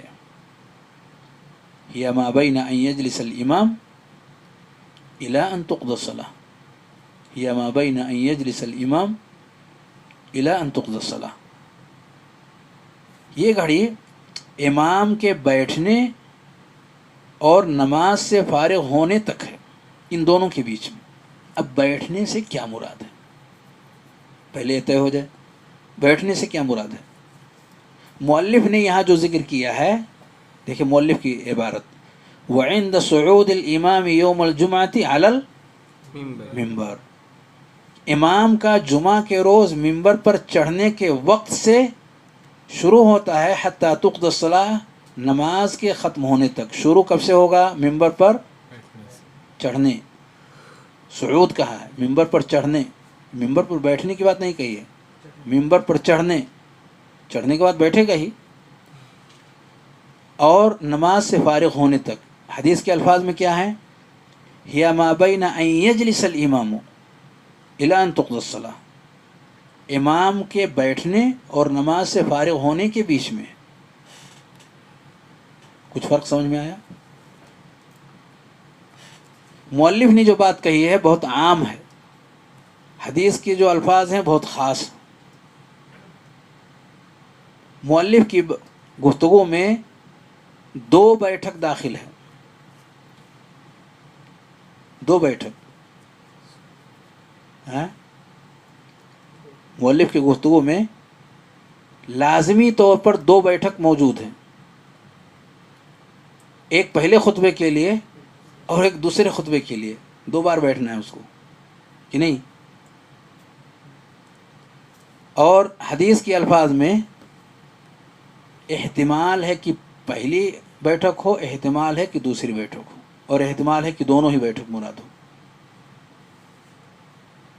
احتمال والی بات، احتمال یہ ہے کہ دوسری بیٹھک مراد ہو. دوسری بیٹھک یعنی ایک خطبہ ختم کر کے جب امام بیٹھتا ہے، یا مابین جیسے الامام الی ان تقضی الصلاۃ، کچھ لوگوں نے بات بھی کہی ہے. اور ممکن ہے دونوں ہی بیٹھک مراد ہو، اور ممکن ہے پہلی بیٹھک مراد ہو. یہ سب احتمالی باتیں ہیں، یہ بھی ہو سکتا، یہ بھی ہو سکتا ہے، یہ بھی ہو سکتا. لیکن مؤلف نے جو بات کہی ہے امام ابن قیم نے، اس میں لازمی طور پر دونوں بیٹھک اس میں داخل ہے، کیونکہ انہوں نے کہا عند صعود الامام علی المنبر، تو جب چڑھے گا تو لازمی طور پر اس کو بیٹھنا ہے. اور اسی وقت سے اگر قبولیت شروع ہے تو اس کا مطلب کیا نکلے گا کہ اس وقت سے لے کر کے شروع ہوگا اور نماز کے ختم ہونے تک جاری رہے گا، جس میں دونوں بیٹھک لازمی طور پر داخل ہوں گے. حالانکہ ایسی بات حدیث کے الفاظ میں ایسی کوئی صراحت نہیں ہے کہ ممبر پر بیٹھنے سے، ممبر پر چڑھنے سے شروع ہو کر کے اور آخر تک چلے گا. ممکن ہے کہ جیسا کہ بعض لوگوں نے کہا کہ دوسری بیٹھک، دوسرے خطبے کے لیے امام جو بیٹھتا ہے وہ مراد ہے. کچھ لوگوں نے یہ بات بھی کہی، اور حدیث کے الفاظ میں احتمال موجود ہے کہ ہاں وہی مراد ہو. اس لیے اگر احتمالی بات ہو تو وہاں یقینی کوئی بات نہیں کی جا سکتی. احتمال میں احتمال ہی کو باقی رکھا جائے گا جب تک کہ الگ سے کوئی ثبوت اور دلیل نہ آ جائے. اس لیے احتمال کو احتمال کے حد تک باقی رکھیں. امام بیٹھے گا ممبر پر، چڑھے گا ممبر پر، وہاں سے بھی مراد ہو سکتا ہے کیونکہ وہ بھی بیٹھک ہی ہے. اور ممکن ہے دوسری بیٹھک کی طرف نبی صلی اللہ علیہ وسلم کا اشارہ ہو، کیونکہ یہ بہت معمولی گھڑی ہے. دوسری روایت کے اندر جو اشارہ ہے وہ اشارہ بیدہ یقللها، اور پہلے خطبے سے لے کر کے اور نماز کے فراغت تک یقللها کے بجائے یکسرها ہو جائے گا. اگر شروع سے آخر تک مراد لے لیتے ہیں آپ تو کافی لمبی گھڑی ہو جاتی ہے وہ، کہ نہیں، کہ اس بیچ میں ہو. تو علی کل حال دونوں میں سے کوئی بھی گھڑی مراد ہو سکتی ہے، کوئی بھی بیٹھک ہو سکتی ہے، پہلی بیٹھک بھی ہو سکتی ہے، دوسری بیٹھک بھی ہو سکتی ہے، دونوں کے بیچ میں ہو سکتی ہے، اور دوسری بیٹھک اور نماز کے بیچ بھی ہو سکتی ہے. یہ گھڑی کہیں بھی ہو سکتی ہے. اس کی وضاحت اور صراحت یہاں پہ موجود نہیں ہے. لیکن اگر یہ مان لیں کہ امام منبر پر چڑھا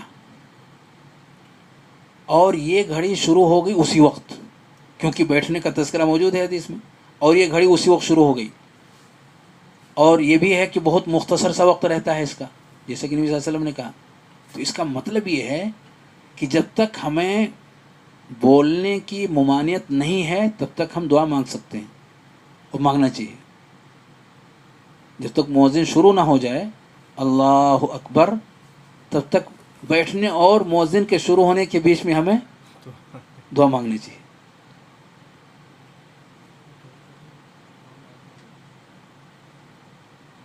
میں اس کا تذکرہ کر رہا ہوں کہ اگر ایسا چانس ہے تو، اور ایسے ہی دوسری بیٹھک اور نماز کے بیچ کے ہیں، کیوں بیٹھا اور اٹھ گیا، چانس نہیں ملا، تو خطبہ ختم کرنے اور نماز شروع کرنے کے بیچ میں گیپ رہتا ہے. اس بیچ میں بندہ اگر اس پر عمل کرنا چاہتا ہے تو اس بیچ میں وہ دعا مانگ لے، خطبے کے دوران نہیں، خطبے کے دوران نہیں. کب کب ہم دعا مانگ سکتے ہیں، میں اس کی احتمال کی طرف لے جا رہا ہوں. اس بیچ میں کب کب ہم دعا مانگ سکتے ہیں، وہ جب بیٹھا ہے ممبر پر اور اذان ابھی نہیں شروع ہوئی، اس بیچ میں وہ مانگ سکتا ہے. اور اذان ختم ہو گئی، ابھی وہ خطبہ نہیں شروع کیا، تو اذان کی دعا ہم نے پڑھی، اور دعا جو وارد ہے جیسے کہ کل کے درس میں آیا، تو جہاں نبی صلی اللہ علیہ وسلم کے لیے ہم مانگ رہے ہیں کہ وسیلہ اللہ نبی صلی اللہ علیہ وسلم کو عطا فرمائے، وہاں اپنے لیے بھی کچھ مانگ لے. اور یہ بھی ہو سکتا ہے کہ دوسرے خطبے اور اس کے درمیان، بیٹھنے اور دوسرا خطبہ شروع کرنے کے درمیان اگر کچھ چانس مل رہا ہے تو وہاں بھی مانگ لے، اور دوسرا خطبہ ختم ہو جانے اور نماز شروع ہونے کے بیچ میں جو وقت مل رہا ہے اس بیچ میں اگر ہم کچھ مانگ لیتے ہیں تو اس حدیث پر عمل ہو جاتا ہے. پر سلام پھیرنے کے ساتھ ساتھ یہ احتمال ختم، اب وہ گھڑی اس روایت کی روشنی میں وہ گھڑی اب نہیں رہے گی، ختم ہو گیا اس کا وقت. یہاں پر میں ایک بات کی طرف اشارہ کروں گا کہ جب یہ حدیث میں نے تلاش کرنی شروع کی، ایک ایپ آتا ہے موبائل کے اندر الباحث الحدیثی، ایک ایپ موجود ہے الباحث الحدیثی، تو اس میں یہ جو روایت ملی، تو خیر موبائل میں ادھر ہے، اس میں یہ جو روایت اس کے اندر آیا ہوا تھا، تو جانتے ہیں کیا اس میں لکھا ہوا تھا؟ اس میں لکھا ہوا تھا عن ابی موسیٰ الاشعری، عن ابی موسیٰ الاشعری قال، عن ابی موسیٰ الاشعری قال لي عبد الله بن عمر اسمعت اباك يحدث عن رسول الله صلی اللہ علیہ وسلم في شان ساعة الجمعہ. اس میں آپ تلاش کیجیے. تو اس کے جو الفاظ ہیں اس طرح سے، میں صرف تنبیہ کر رہا ہوں اس غلطی کی طرف جو اس ایپ کے اندر آیا ہوا تھا، اس ایپ کے اندر آیا ہوا غلطی جو موجود ہے، تنبیہ کر رہا ہوں من باب الفائدہ، کہ اس کے اندر کیا لکھا ہوا ہے، عن ابی موسیٰ الاشعری، عن ابی موسیٰ الاشعری قال لي عبد الله بن عمر اسمعت اباك يحدث عن رسول الله صلی اللہ علیہ وسلم في شان ساعة الجمعہ. آیا سمجھ میں کیا کہنا چاہ رہا ہوں؟ ابو موسیٰ اشعری سے روایت، وہ کہتے ہیں کہ مجھ سے عبداللہ بن عمر نے کہا کہ آپ نے اپنے ابو سے سنا ہے کہ وہ رسول کریم صلی اللہ علیہ وسلم سے کوئی روایت جمعہ کے قبولیت کی گھڑی کے تعلق سے بیان کرتے ہیں. اب آیا سمجھ میں؟ یعنی یہ مکالمہ کن کے اور کن کے درمیان ہو رہا ہے؟ اس ایپ کی روشنی میں ابو موسیٰ اشعری اور عبداللہ بن عمر کے درمیان. حالانکہ اس بات نہیں ہے، یہ مکالمہ ابو موسیٰ اشعری اور عبداللہ بن عمر کے درمیان نہیں ہوا، یہ گفتگو اور بات چیت ابن عمر اور ابو موسیٰ اشعری کے بیچ نہیں ہوا، ابو موسیٰ اشعری کے باپ سے آپ نے سنا ہے، یہ گفتگو نہیں ہوئی. گفتگو ابو موسیٰ اشعری کے بیٹے سے ہو رہی ہے، ابو بردہ. ابو بردہ سے گفتگو ہو رہی ہے کن کی؟ ابن عمر کی. تو ابن عمر ابو بردہ سے کہتے ہیں کہ کیا آپ نے اپنے ابو سے سنا ہے کہ وہ نبی کریم صلی اللہ علیہ وسلم سے روایت کر رہے ہوں جمعہ کی اس گھڑی کے تعلق سے؟ یعنی ابو موسیٰ اشعری سے آپ نے سنا ہے، یہ ہے دراصل عبارت. لیکن عن ابی موسیٰ الاشعری کہہ کر کے قال علی عبداللہ ابن عمر، مفہوم پورا کا پورا ابو موسیٰ اشعری کے کھاتے میں جاتا ہے کہ گفتگو بیٹے کے بجائے باپ کی ہو رہی ہے، ابو موسیٰ اشعری کی ہو رہی ہے، اور یہ غلط ہے. اس لیے میں تنبیہ کر رہا ہوں اس مناسبت سے کہ جب تک میں نے کتاب کی طرف پلٹ کر کے نہیں دیکھا اس غلطی کا یہ غلطی کلیئر ہو کر کے سامنے نہیں آئی. کتاب آپ کھولیے، فوری طور پر عن ابی بردہ ابن ابی موسیٰ الاشعری قال قال علی، وہاں پر یہ عبارت موجود ہے. تو اس لیے میں ہمیشہ وہ لوگ جو نیٹ کے ذریعے سے استفادہ کرتے ہیں یا اس طرح کے ایپ وغیرہ کے ذریعے سے استفادہ کرتے ہیں اور اسے آخری شکل دے بیٹھتے ہیں کتابوں کی طرف رجوع کیے بغیر، اس طرح کی بھیانک غلطیاں آ جاتی ہیں اور اس کا احساس اور شعور بھی نہیں ہوتا، چیزیں کچھ کی کچھ پیش ہو جاتی ہیں، پلٹ جاتی ہیں. تو وہاں پر تھوڑے سے احتیاط کی ضرورت ہے. آئیے اس تعلق سے ایک دو بات اور پیش کرنی ہے اس گھڑی کے حوالے سے. کیا یہ قبولیت کے جمعہ کے دن اس گھڑی کے تعلق سے قبولیت کے اوقات میں سے یہ ایک وقت ہے یا نہیں ہے؟ حافظ ابن حجر نے جمعہ کے دن قبولیت دعا کے اوقات میں سے اہل علم کے بے شمار اقوال ذکر کیے ہیں، اور اس میں راجح ترین بات جو ذکر کی ہے وہ عصر کی نماز کے بعد کا ہے. جیسا کہ اس سے پہلے میں نے ذکر کیا کہ نصوص موجود ہیں جس سے پتہ چلتا ہے کہ وہ گھڑی جمعہ کے دن قبولیت کی عصر کی نماز مغرب سے کچھ پہلے، یہ گھڑی ہے مختصر سی جو ہر جمعہ کو آتی ہے. یہ ان تمام اقوال میں، اور بے شمار اقوال انہوں نے ذکر کیے ہیں، یہ سب سے راجح ترین گفتگو ہے، سب سے راجح. یعنی بقیہ اور جو اقوال پیش ہیں وہ سب مرجوح ہیں، اور انہی میں سے ایک قول یہ بھی ہے کہ امام جب منبر پر بیٹھے تو نماز سے فارغ ہونے تک قبولیت کی یہ گھڑی آتی ہے، قبولیت کی یہ گھڑی آتی ہے. یہ بھی مرجوح ہی ہے، راجح نہیں ہے. راجح وہی قول ہے جو عصر کی نماز کے بعد کا ہے. تو پھر اس روایت کا کیا جواب ہوگا جو روایت ابھی نبی کریم صلی اللہ علیہ وسلم کے حوالے سے یہاں موجود ہے؟ اس میں اختلاف ہے اہل علم کا. میں بہت تفصیل یہاں ذکر نہیں کرنا چاہتا، اس لیے کہ تھوڑا سا لوگوں کا ذہن کہیں سے کہیں پہنچ جائے گا. لیکن اس روایت کے تعلق سے اہل علم کا اختلاف ہے کہ جو چیز ثابت ہے وہ ابو بردہ کے قول سے یہ ثابت ہے، نہ کہ مرفوعاً. اس کی تفصیل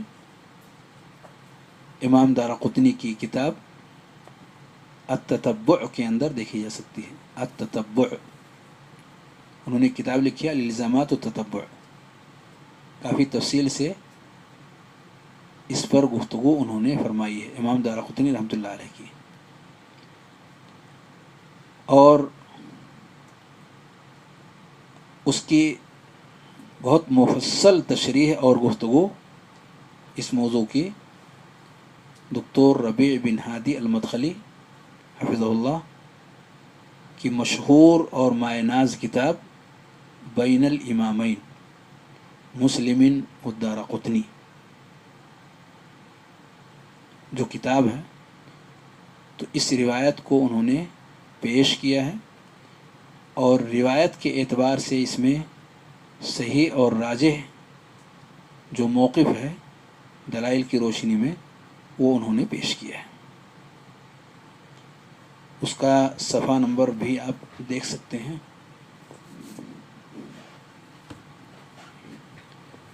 بین الامامین مسلم والدارقطنی.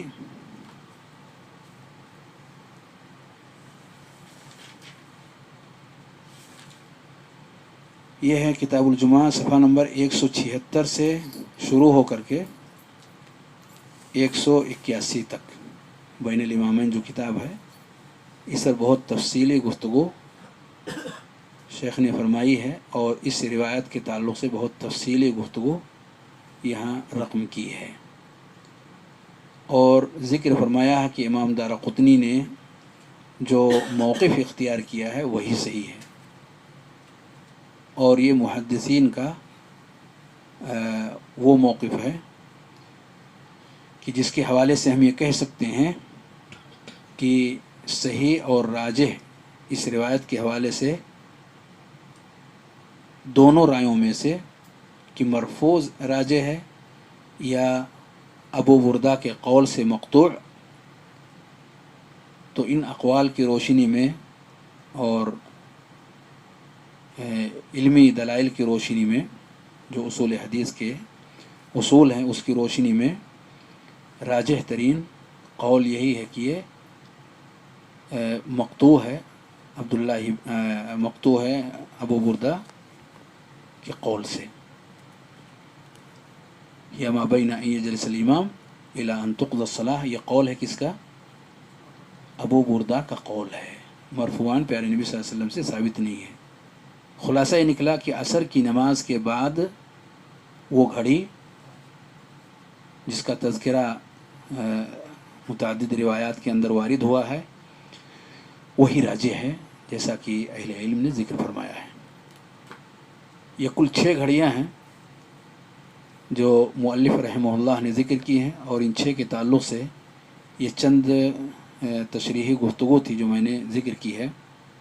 آگے انشاءاللہ میں گفتگو اس حوالے سے کچھ اس نوعیت کی بھی پیش کرنا چاہتا ہوں کہ کیا اور بھی کچھ گھڑیاں ہیں کہ جس میں ہماری دعائیں قابل قبول ہو سکتی ہیں، یا نصوص کی روشنی میں نبی کریم صلی اللہ علیہ وسلم نے اس بات کی طرف اشارہ دیا ہو کہ ہماری دعائیں قبول ہوتی ہیں ان گھڑیوں میں جن کا تذکرہ دیگر اور روایات کے اندر وارد ہوا ہے اور مؤلف رحمہ اللہ نے یہاں ذکر نہیں کی ہے.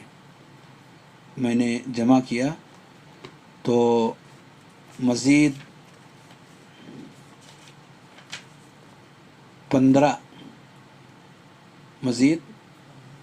15 گھڑیاں اور ہیں جو دیگر نصوص کی روشنی میں مل رہی ہیں. ان 6 کے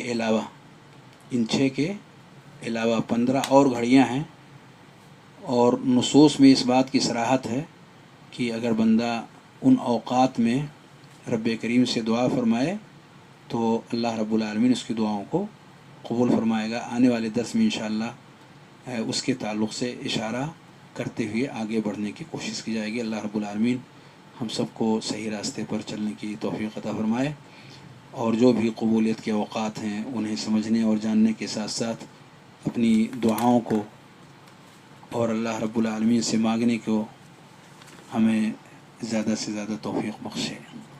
آمین. وآخر دعوانا الحمدللہ رب العالمین، وصلی اللہ وسلم علی نبینا محمد وعلی آلہ وصحبہ اجمعین. والسلام علیکم ورحمۃ اللہ وبرکاتہ. یہ کچھ سوالات ہیں.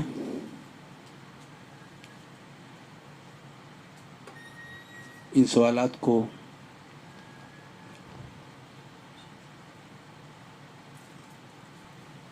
یہاں ذکر کرنے کی کوشش ہوگی. کیا رشتہ قطع کرنے سے دعائیں قبول نہیں ہوتی؟ کیا رشتہ قطع کرنے سے دعائیں قبول نہیں ہوتی؟ پتہ نہیں جو لکھا ہوا ہے یہی ان کے سوال کا مقصود ہے.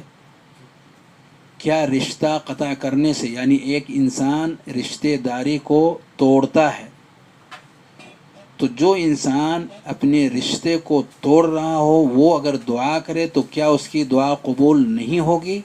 اگر یہ سوال ہے تو اس کے جواب کے تعلق سے گزارش ہے کہ انسان اگر ان شروط کا خیال کرتا ہے جو پچھلے دروس کے اندر میں نے ذکر کیے ہیں کہ سچے دل کے ساتھ میں اللہ رب العالمین کو یاد کرتے ہوئے دعا کرے پوری سچائی اور پورے یقین کے ساتھ، اور موانع اس کے اندر نہ ہوں، رکاوٹ والی چیزیں اس کے اندر نہ پائی جاتی ہوں، تو اللہ رب العالمین اس شخص کی دعاؤں کو قبول کرتا ہے۔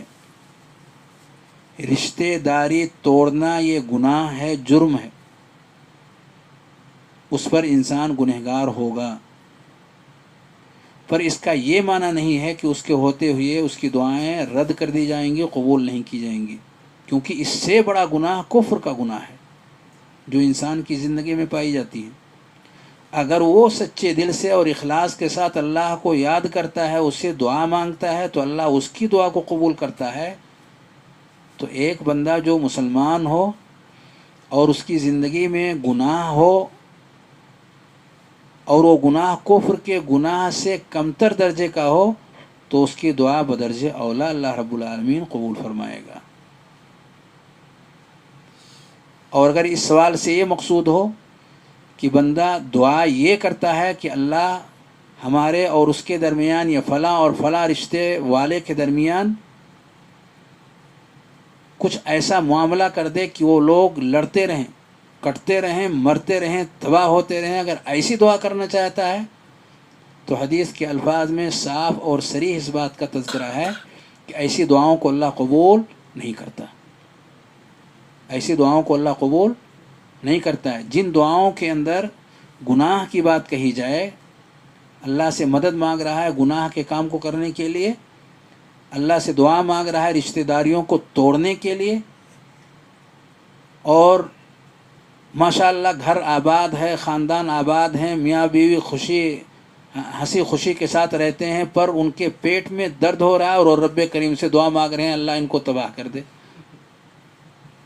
تو ایسی دعاؤں کی کوئی وقعت اللہ رب العالمین کے یہاں نہیں ہے۔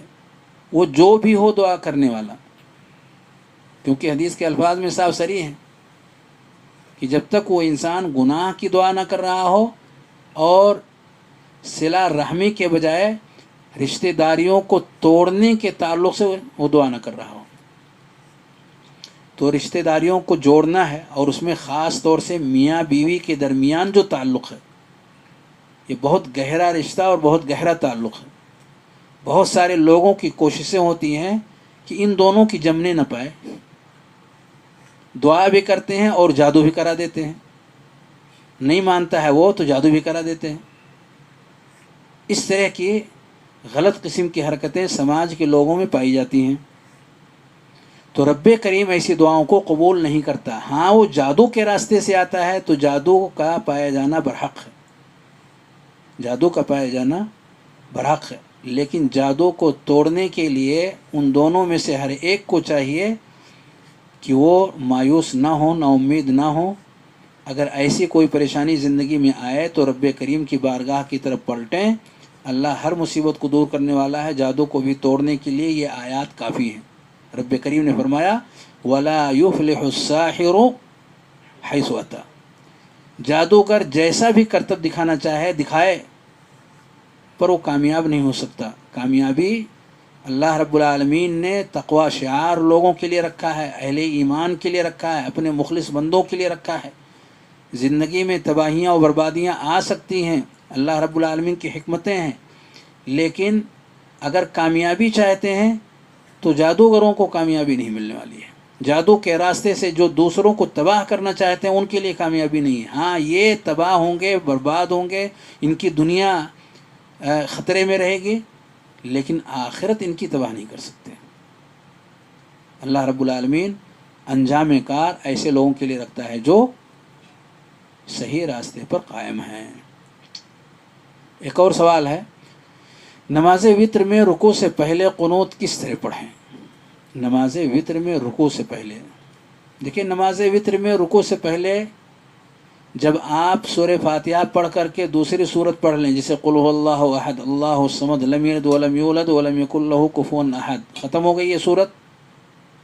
اب اس صورت کے ختم ہونے کے بعد کہیں اللہم اہدنی فیمن ہدیت وعافنی فیمن عافیت وتولنی فیمن تولیت وبارک لی فیما اعطیت وقنی شر ما قضیت. اس طرح سے مقتدی دیکھیے، اگر زور زور سے یہ دعا پڑھ رہا ہے اور پیچھے اقتداء کر رہے ہیں مقتدی لوگ، تو مقتدی جہاں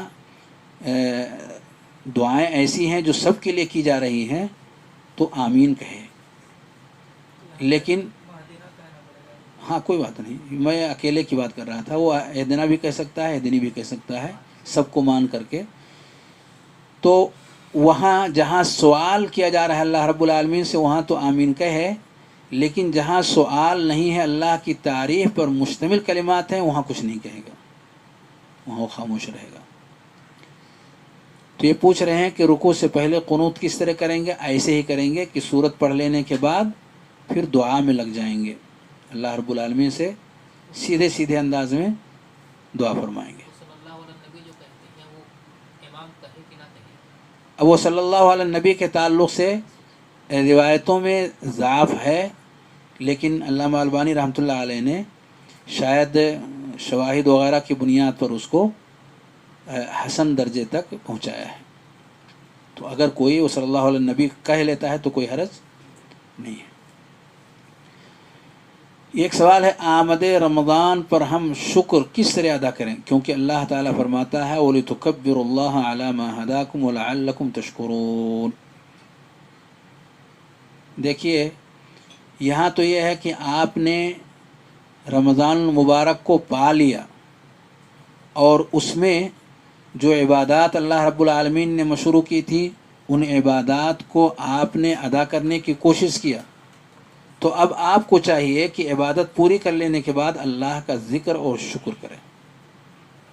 وَلِتُكَبِّرُوا اللَّهَ عَلَى مَا هَدَاكُمْ، اللہ کا ذکر کریں تکبیر کے کلمات کے ذریعے سے، اور شکر اللہ رب العالمین کا ادا کریں کہ آپ کو ایک عظیم الشان مہینہ اللہ نے دیا جس میں آپ ایمانیات سے بھرپور بڑی بڑی عبادتیں آپ نے انجام دی. تو آیت میں اس بات کا تذکرہ ہے کہ آپ کو وہ نعمت ملی اور نعمت کے ملنے پر شکر ادا کی جاتی ہے. اور اگر نعمت کو پا لینے کی طلب ہے، چاہت ہے، جستجو ہے، تو رب سے مانگا جاتا ہے کہ اللہ تو ہمیں یہ عظیم الشان نعمت عطا فرما. ہمیں کیا کرنا ہے؟ ابھی تو رمضان آیا نہیں، تو ہمیں کیا کرنا ہے؟ ہمیں دعا یہ کرنی ہے کہ اللہ تو ہمیں رمضان المبارک کے قیمتی ایام، مبارک ایام تو ہمیں نصیب فرما.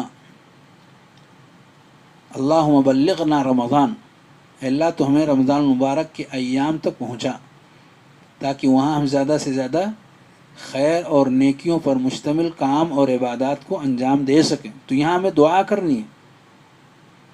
اور شکر کب ادا کرنا ہے؟ جب وہ نعمت ہمیں حاصل ہو جائے.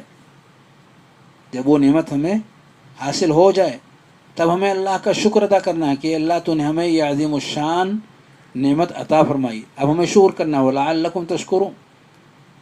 تو شکر کریں گے تو اور بھی نعمتیں ہمیں اللہ رب العالمین عطا کرے گا. تو کوئی نعمت انسان کو مل جائے تو ملنے کے بعد بھول نہ جائے نعمت دینے والے کو نعمت دینے والے کو خوب یاد کرے. شکر کا طریقہ یہ ہے کہ اسے یاد کرے، اور نعمت کا تقاضا کیا ہے اس تقاضے کو نہ بھولے.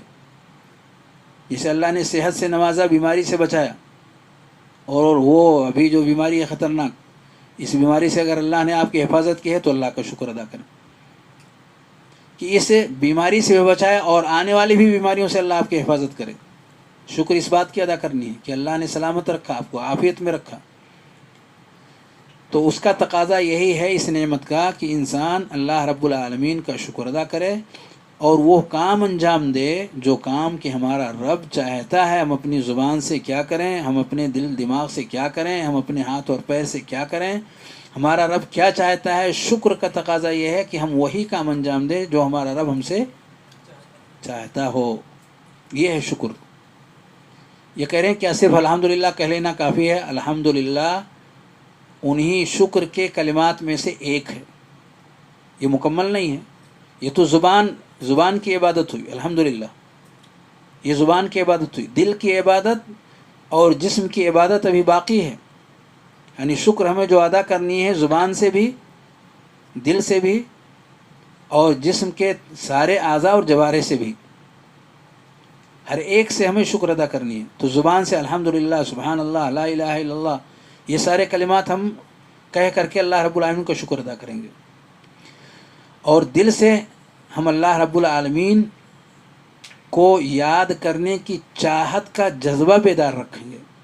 یہ دل کا عمل ہے کہ دل کو سر اور جسم کے اعضاء اور جوارح سے وہ سب چیزیں ادا کریں گے جو ہمارا رب ہم سے دن اور رات کے فرائض اور واجبات اور سنن اور مستحبات کی ادائیگی چاہتا ہے. منکرات، مکروہات، محرمات سے یہ چاہتا ہے کہ ہم اجتناب کریں. ان ساری چیزوں سے ہم اپنے آپ کو بچانے کی کوشش کریں گے. یہ ہے شکر. ایک سوال ہے، اگر کوئی آدمی مقروض حالت میں زکوٰۃ نکالے تو کیا اسے قرض کی ادائیگی کی رقم زکوٰۃ میں شمار کرنی ہے یا اسے الگ کر لینے کی رخصت ہے؟ دیکھنا یہ ہے کہ زکوٰۃ دینے کا وقت پہلے آیا یا زکوٰۃ کے نکالنے کا وقت پہلے آ گیا. بھئی دونوں میں سے ایک حالت ہمارے اوپر آئے گی. پہلے ہم نے زکوٰۃ دیا ہے یا پہلے ہم قرض کی ادائیگی پہ لگ گئے ہیں؟ کس کا وقت پہلے ہے؟ اگر زکوٰۃ کی ادائیگی کا وقت پہلے آ گیا، ابھی قرض کے دینے کا وقت نہیں آیا، تو ہمارے پاس جو بھی مال ہے اگر نصاب تک پہنچا ہوا ہے تو سارے مال میں سے زکوٰۃ نکال دیں گے. چاہے وہ مال ہم نے کسی کے قرض کی ادائیگی کے لیے رکھا ہو، چاہے وہ مال ہم نے کاروبار کے لیے رکھا ہو، چاہے وہ مال کسی اور غرض کے لیے ہم نے رکھا ہوا ہو، چاہے وہ اعلیٰ ترین مقاصد کے لیے ہو یا ادنا ترین مقاصد کے لیے ہو.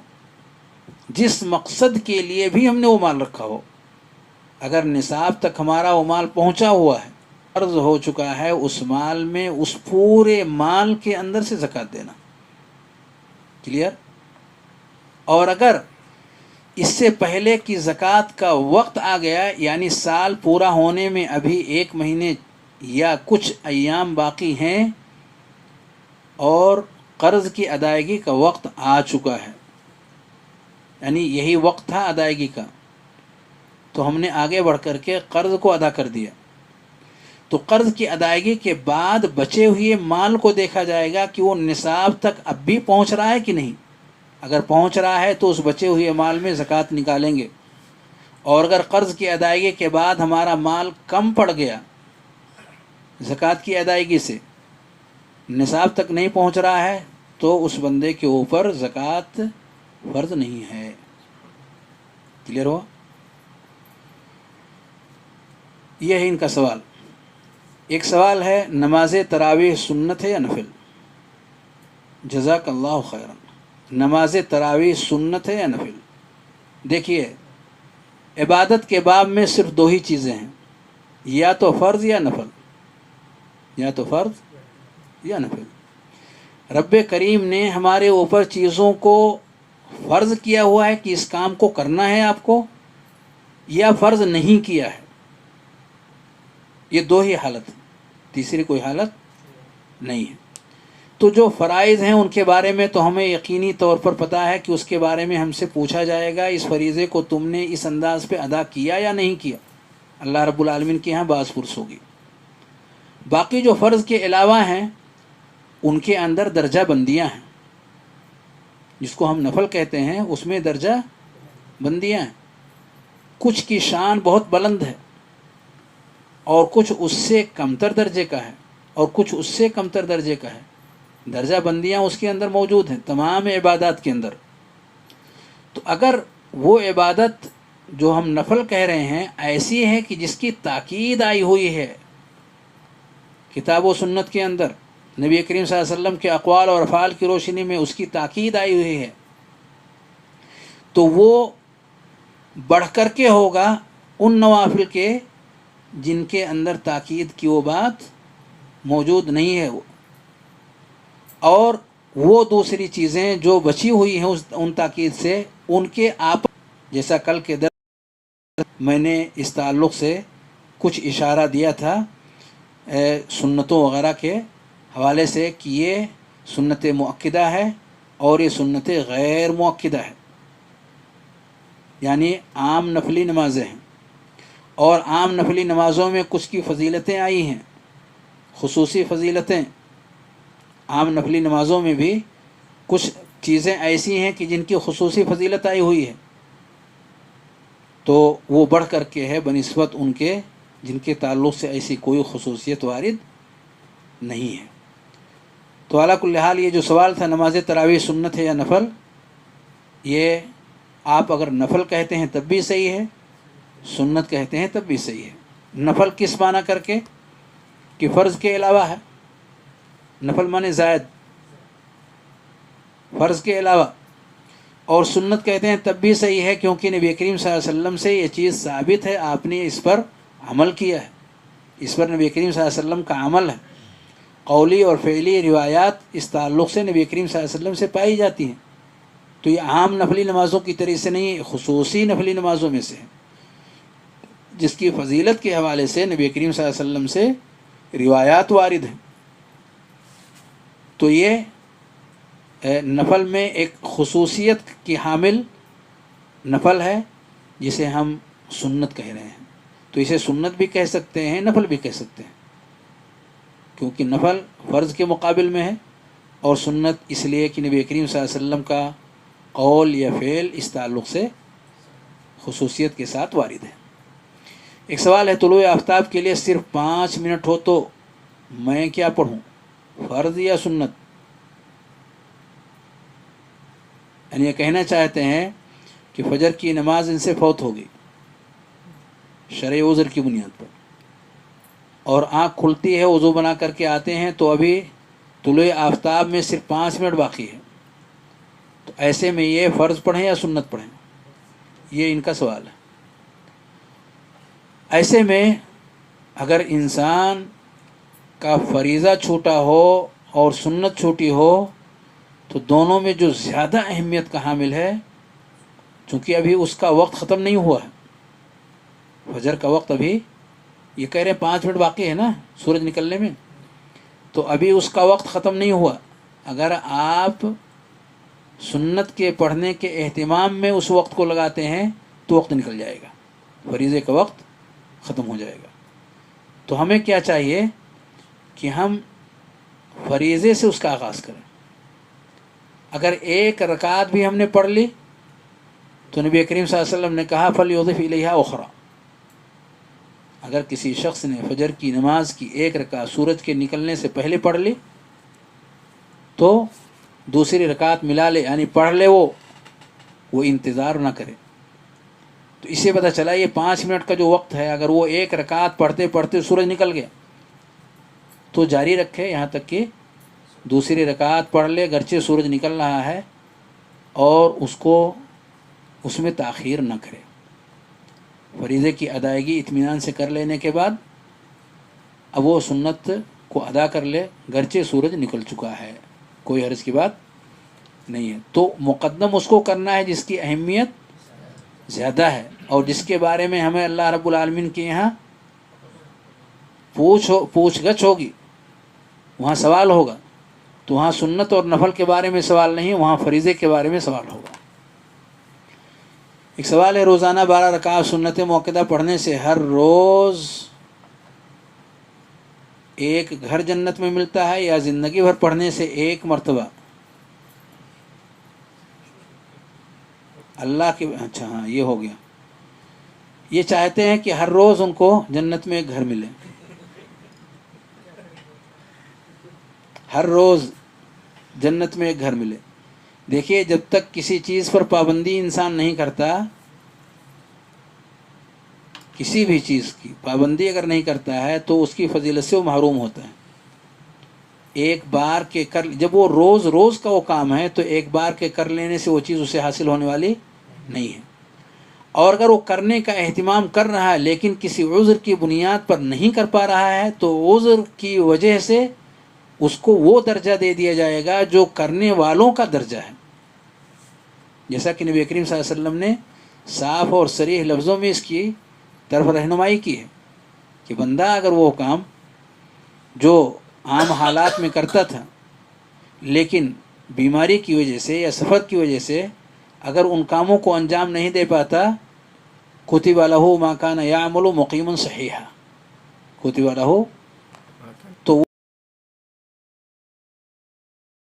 کی بنیاد پر اس کام کو انجام، حالت صحت میں تھا اور ان کاموں کو انجام دے رہا تھا، اب حالت مرض کی وجہ سے نہیں انجام دے پا رہا ہے، تو اللہ رب العالمین اس کے لیے وہ چیز عطا فرمائے گا. تو عذر کی وجہ سے وہ چیز منقطع نہیں ہوگی، وہ لکھی جائے گی اس کے اعمال نامے کے اندر، گویا کہ وہ شخص اس کا پابند ہے. اگر عام حالات میں پابند ہے تو عذر کی بنیاد پر اگر اس چیز کو نہیں ادا کر پا رہا ہے تو وہ بھی پابندی کے ہی ساتھ جوڑ دی جائے گی. تو اب ایسا اگر کوئی شخص ہے جو پختگی کے ساتھ کسی چیز کا عہد و پیمان کرتا ہے اور اس پر قائم رہتا ہے تو اللہ رب العالمین وہ بدلہ جو اس کام کے لیے وعدہ کیا ہے وہ ضرور عطا فرمائے گا. یعنی جنت کے اندر ایک گھر، اگر پابندی کے ساتھ اس پر قائم رہے. کچھ دن کیا پھر چھوڑ دیا تو اسے کچھ نہیں ملنے والا، اسے کچھ نہیں ملنے والا.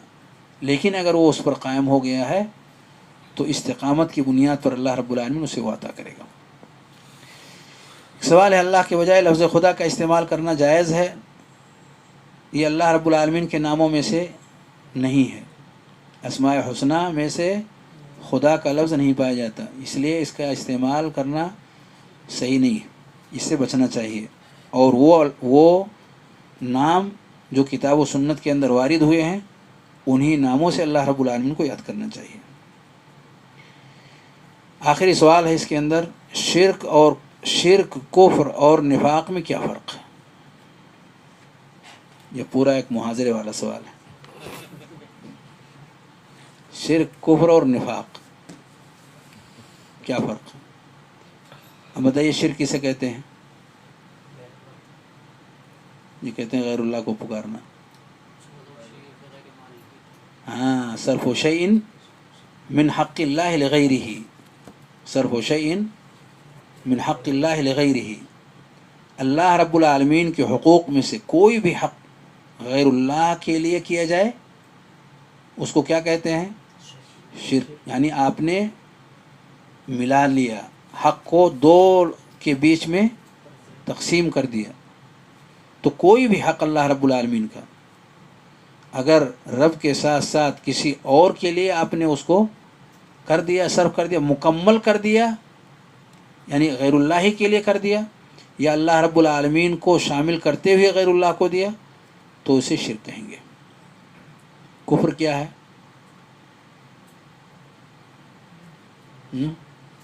کفر ہر چیز کو چھوڑ دینا، فرض کو چھوڑ دینا.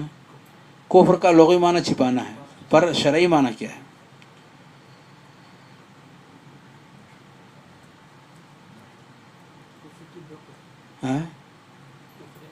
کفر کی تعریف، کفر کہتے کس کو؟ ہوا جحد ما جاء به النبی صلی اللہ علیہ وسلم، ہوا جحد ما جاء به النبی صلی اللہ علیہ وسلم او جحد بعضه، جحد ما جاء به النبی صلی اللہ علیہ وسلم او جحد بعضه، انکار کرنا نبی کریم صلی اللہ علیہ وسلم کی لائی ہوئی شریعت کا یا شریعت کا کسی حصے کا انکار کرنا.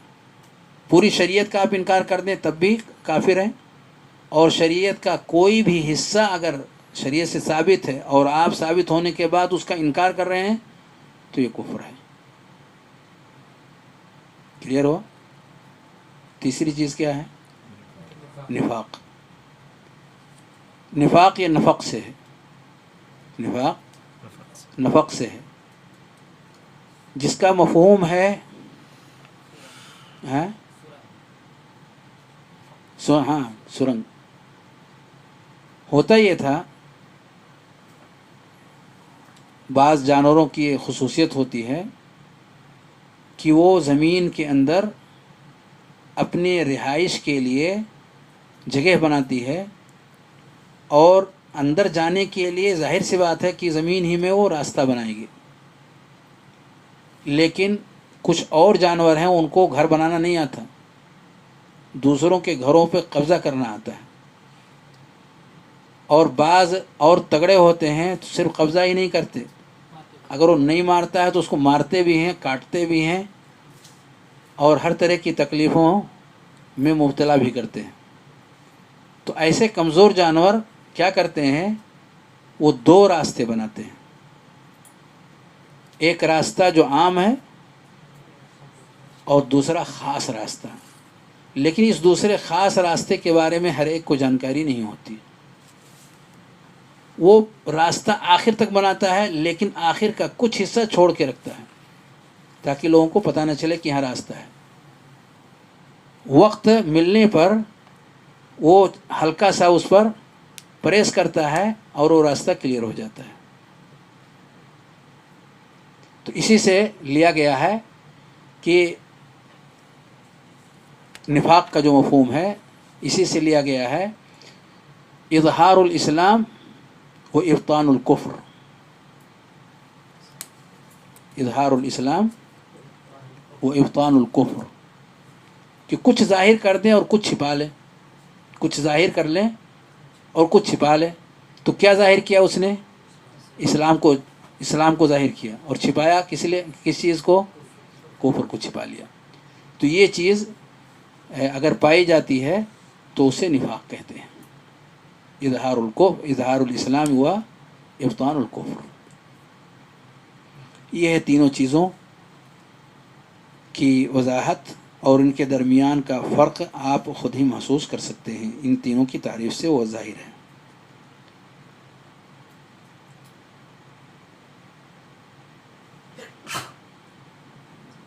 اسی پر اکتفا کرتے ہیں. ایک اور سوال آیا ہوا ہے، یہ کل کے لیے اس کو مؤخر کرتے ہیں انشاءاللہ. سبحانک اللہم و بحمدک، اشہد ان لا الہ الا انت، استغفرک و اتوب الیک. صلی اللہ وسلم علی نبینا محمد وعلی آلہ وصحبہ اجمعین. السلام علیکم ورحمۃ اللہ وبرکاتہ.